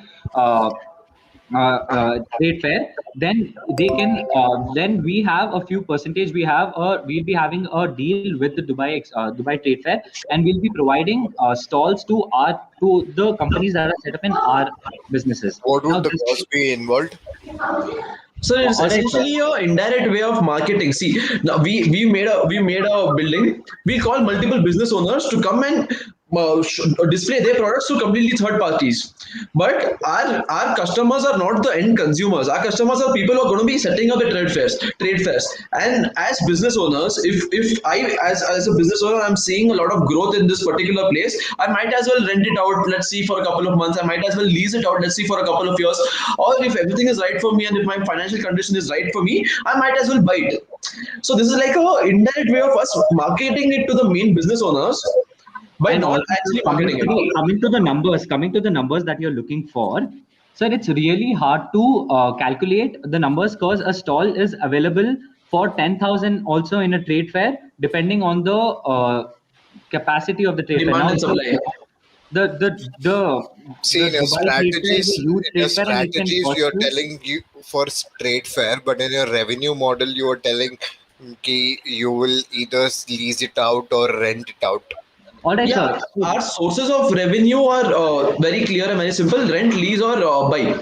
This trade fair and all of that is a marketing strategy that we want people to eventually end up renting, leasing, or buying our commodities. So the trade fair is something that will be benefited to the people who are going to be buying spaces in our area, but the rent and the lease is how we are going to be benefiting. Okay. Yeah, sir. Yeah. So I think we're done with time. I think we can wrap up. Yeah. I'm done with it. All right, sir. So I hope we did justice to the round. Thank you so much for your time. Thank you. Thank you so much, sir. We got to learn a lot. Okay. Bye.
Yeah, you can start. Okay, so good evening. Can you tell So me the in team line name? Team name. NPCB. NPCB. Okay. Yeah, you can start. Okay, good evening, judges. So, in line with what we have presented in the expo, we'll be expanding into office spaces in the commercial sector. So, this is our STP analysis where we'll be focusing on a sector of corporates in the IT sector, foreign and Indian as well. This is majorly because we are expecting a lot of companies, foreign companies, to shift their base from China and other countries to India. And even our Commerce Minister Piyush Goyal has confirmed the same. So, because of that, our target will be mainly MNCs and established corporates who are looking for premium facilities with in a grade A space of office. So these are some of the features in the office building that we have. Regarding the technological aspect of it, we have the smart parking, state of the art security, HVAC technology, and we have food court that are outsourced. We have terrace workspaces, fitness centers. We have smart electricity consoles, outside congregational area. Some of these features, premium features, that will be available only when it is an additional benefit that the companies can opt for. Otherwise, it will be on the base price itself. So regarding the financials. Yeah. The return on investment for our project is expected to be 9.6% because this is basically because the project estimated timeline is around to 2022. So there has been a contraction in the 2022, the average of return on investment has fallen down. The cost we are considering for our project is 60 square feet per month, which is basically the cost which we will take from the corporates. Now the leverage ratio is basically 3.5%, which we have calculated from total debt by the total debt by total equity. Now expected total revenue which we are focusing on is for around 5.4 crores annually from each flow. Yeah, that's pretty much. Thank you. Now we are open to questions. Okay. What is the feasibility study? What did you take into consideration when you did the feasibility study for this? When you chose office spaces? Yes, sir. The one thing is a lot of corporates are looking to come into India and invest in India and like shift their base from other countries, especially China, to India. So that is one of the things that we have taken into consideration, and that is why our segment is easily focusing in corporates in the IT sector or electronic sector, or which all these companies are coming to India. For example, if even Tesla is coming to India right now, so that is one. And regarding regarding the Sir, finances, we are going for an undivided share of land where 50% will be owned by the landowner and 50% by us. So that applies the same. Apply the 50/50 applies to the building as well. So once if the building is out of commission, we get 50% of the land as well. So also to add on, sir, the location of the project is quite nice because it's in Whitefield, so the connectivity of the office will be really nice. It will be close to every part of the city. and it is a technological safe haven for any company that is going to invest. It is not a technological safe haven. It is an SEZ. It is a SEZ. That is the reason people put it there. But okay, so how are you coming with a total revenue of 5 crores? Okay, sir. Like Total from where? revenue of 5.4 crores, yes, sir. 5.4 Sir, crores.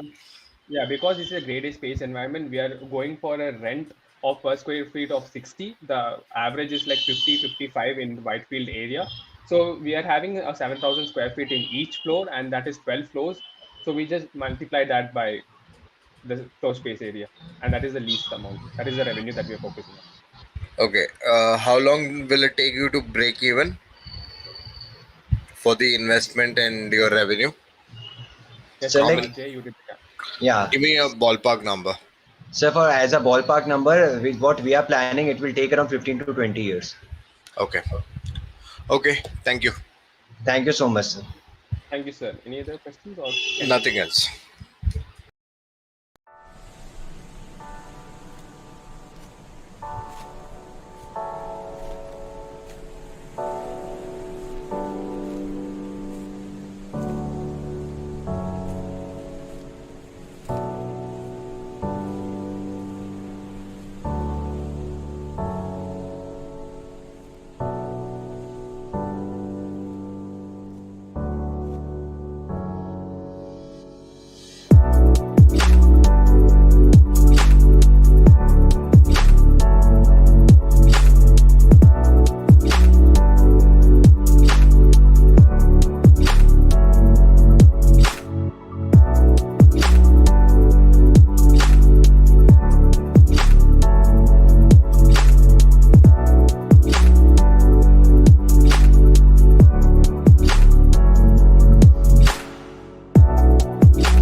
Is my screen visible?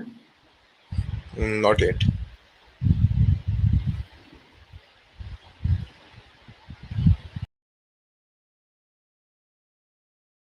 It's loading. Okay.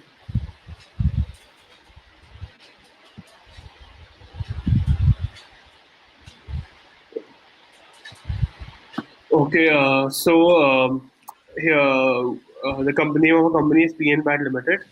So we were given three commercial real estate options to analyze, and we analyzed all of them, and we have reached an agreement that what project to pursue. And before that, we'll be looking over the target markets and the amenities that we will be developing for each project.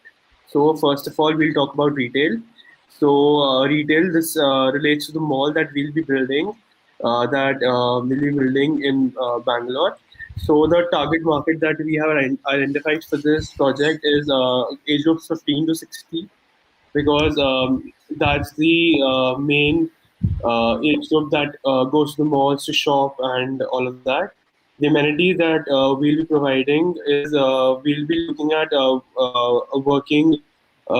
good working air conditioning system, good road connectivity. We'll be looking at developing appropriate parking spaces, and due to recent COVID-19, we will be maintaining high sanitation standards.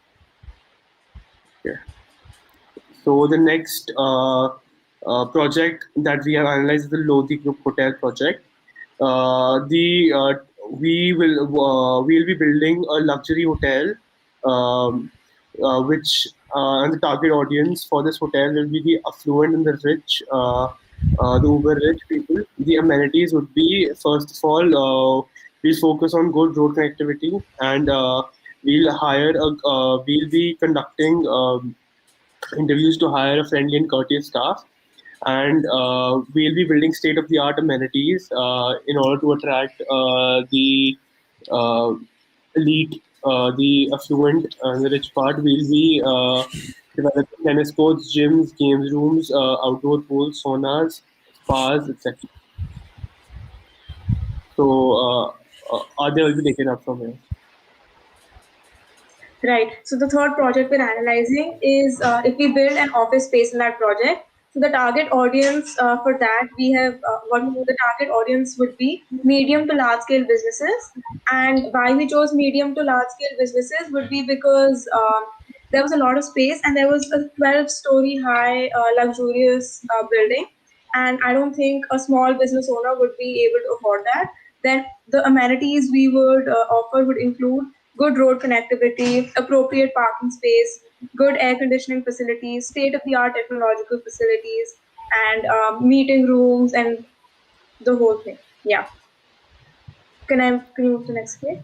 So our recommendation and what we think would be most profitable would be if we go with the Lodi Group. And why we think this is because the Lodi Group is an experienced partner in the hospitality business. They have an existing market share. They have loyal customers who would want to go and would like to check out their facilities. Then they don't have any competition in that local area, because it was mentioned that for the office spaces, there are more office hubs there and more parking shopping malls. So this would be something unique. And for that specific area, then due to COVID-19, a lot of people are unable to travel. And so they want to go on staycations to take like a small break from life and all. So I think the Lodi Group would be most profitable in the shortest term for us. Yeah, thank you. Okay, so how long is it going to take the hotel to get into business? Let's say with a 70% occupancy of the hotel, Right. according to you. So how? Right. So Yeah. I think it would take about, because they already have like a maintained blueprint in all of the hotel, because they just have to follow what's there in Delhi. So I think it would take about 2 to 3 to 4 years to build the hotel, and after that, So basically in 2026, worst case scenario. yeah, worst case scenario in 2026, we would have. Okay. on an approximation basis, what is the cost involved, and what is your revenue generation technique that you will be following? The cost involved. Approximate. Give me a ballpark number. Okay. I think. Yeah. Meeting. So as we'll be partnering with the Lodi Group, I think mm, approximate ballpark number. I think with all the state of the art facilities, tennis courts, and everything, I think 100 crores. Okay. And revenue generation model. What will your revenue generation model be, and how long would it take for you to break even? So our revenue generation model will be in a way like this. What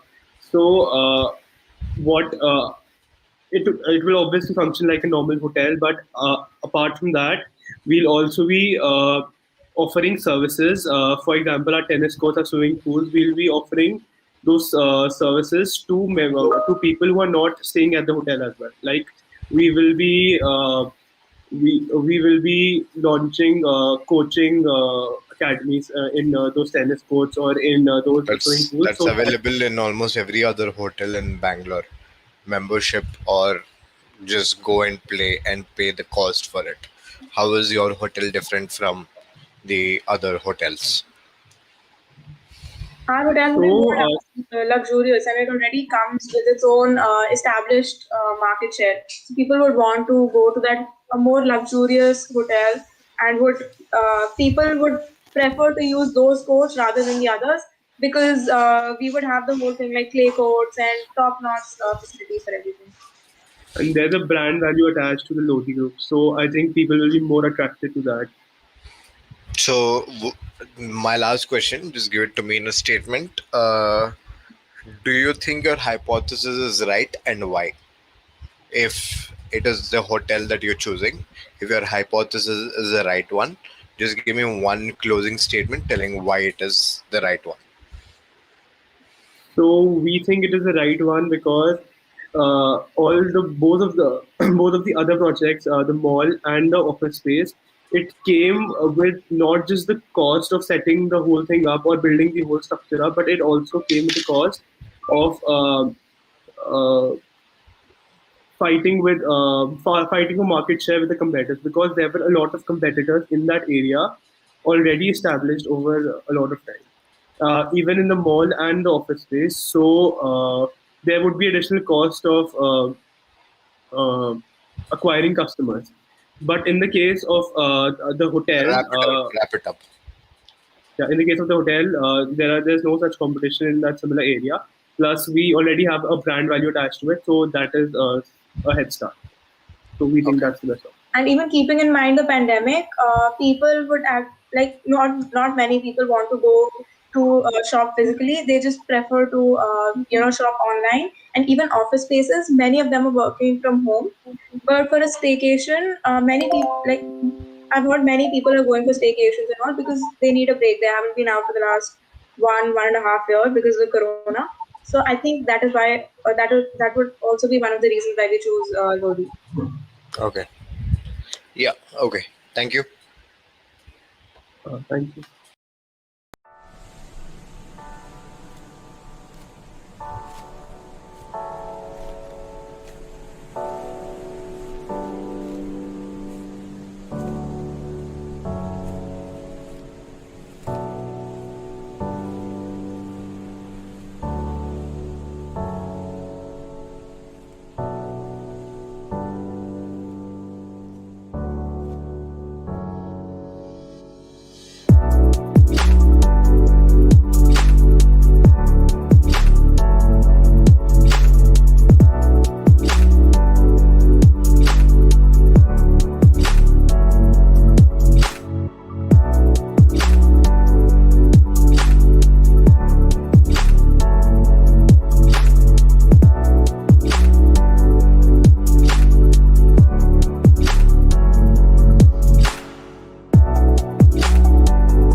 our presentation for round 6. Yeah, guys.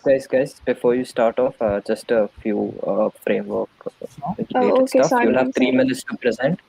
No, that's Yeah. fine. You'll have 3 minutes to present, and you'll have 3 minutes for rebuttal. At the end of when you have 30 seconds remaining to your presentation, I'll alert you through the chat box. So make sure at that point you start wrapping it up. Okay. Okay. Okay. Sorry for interrupting, guys. You can start again. Okay. So we're planning to expand into the commercial side of the real estate scene in India. And to do that, we have these three opportunities, our top three opportunities. The first one being retail space, and then hotel with the Lodi Group, and then office space. Coming on to the retail side, it's a very good option for us to invest as shopping is all, even though in the time of pandemic, it's a very safe option to invest as everyone shops, and investing in multi-retail brands with online delivery is a safer option as the service are provided 365 days of the year, and the target market still exists as other amenities provided by us will have medical shops, multi-retail shops, food courts, hair salons, and everything that exists in a basic mall. Moving on to the other slide. Okay. So the Lodi Group has a collection of the most prestigious resorts and hotels, and now they're looking to construct a hotel in Bangalore with a modern twist. So they have a list of amenities that they would like for us to provide, and it consists of suites with private plunge pools, balconies, premium rooms, banquet halls, meeting rooms, saunas and spas, outdoor pools, gyms, tennis courts. So a lot of modern amenities. So keeping this in mind, our target market would be business travelers, since we're providing such luxurious and modern amenities with budget premium rooms. And secondly, leisure travelers from other cities or countries. And we can even target the local families from Bangalore by offering some kind of family package. Lastly, we think we can target the families who are looking for a venue for weddings or other functions. And we offer a 5-star standard. So if they're looking for that, we can provide that. Moving on to the workplace environment. So office space structure is right now a good deal for us for investing as a lot has changed in the work front. 75% headcount, and I guess half of the companies are working from home, and companies are diving into the permanent work home policies approach. And as the office space is coming for the white collars and not for the blue collars like us. So that's why we don't think office space is the right thing for us to invest. So our main idea for investing is to partnership with Lodi Groups for the resort.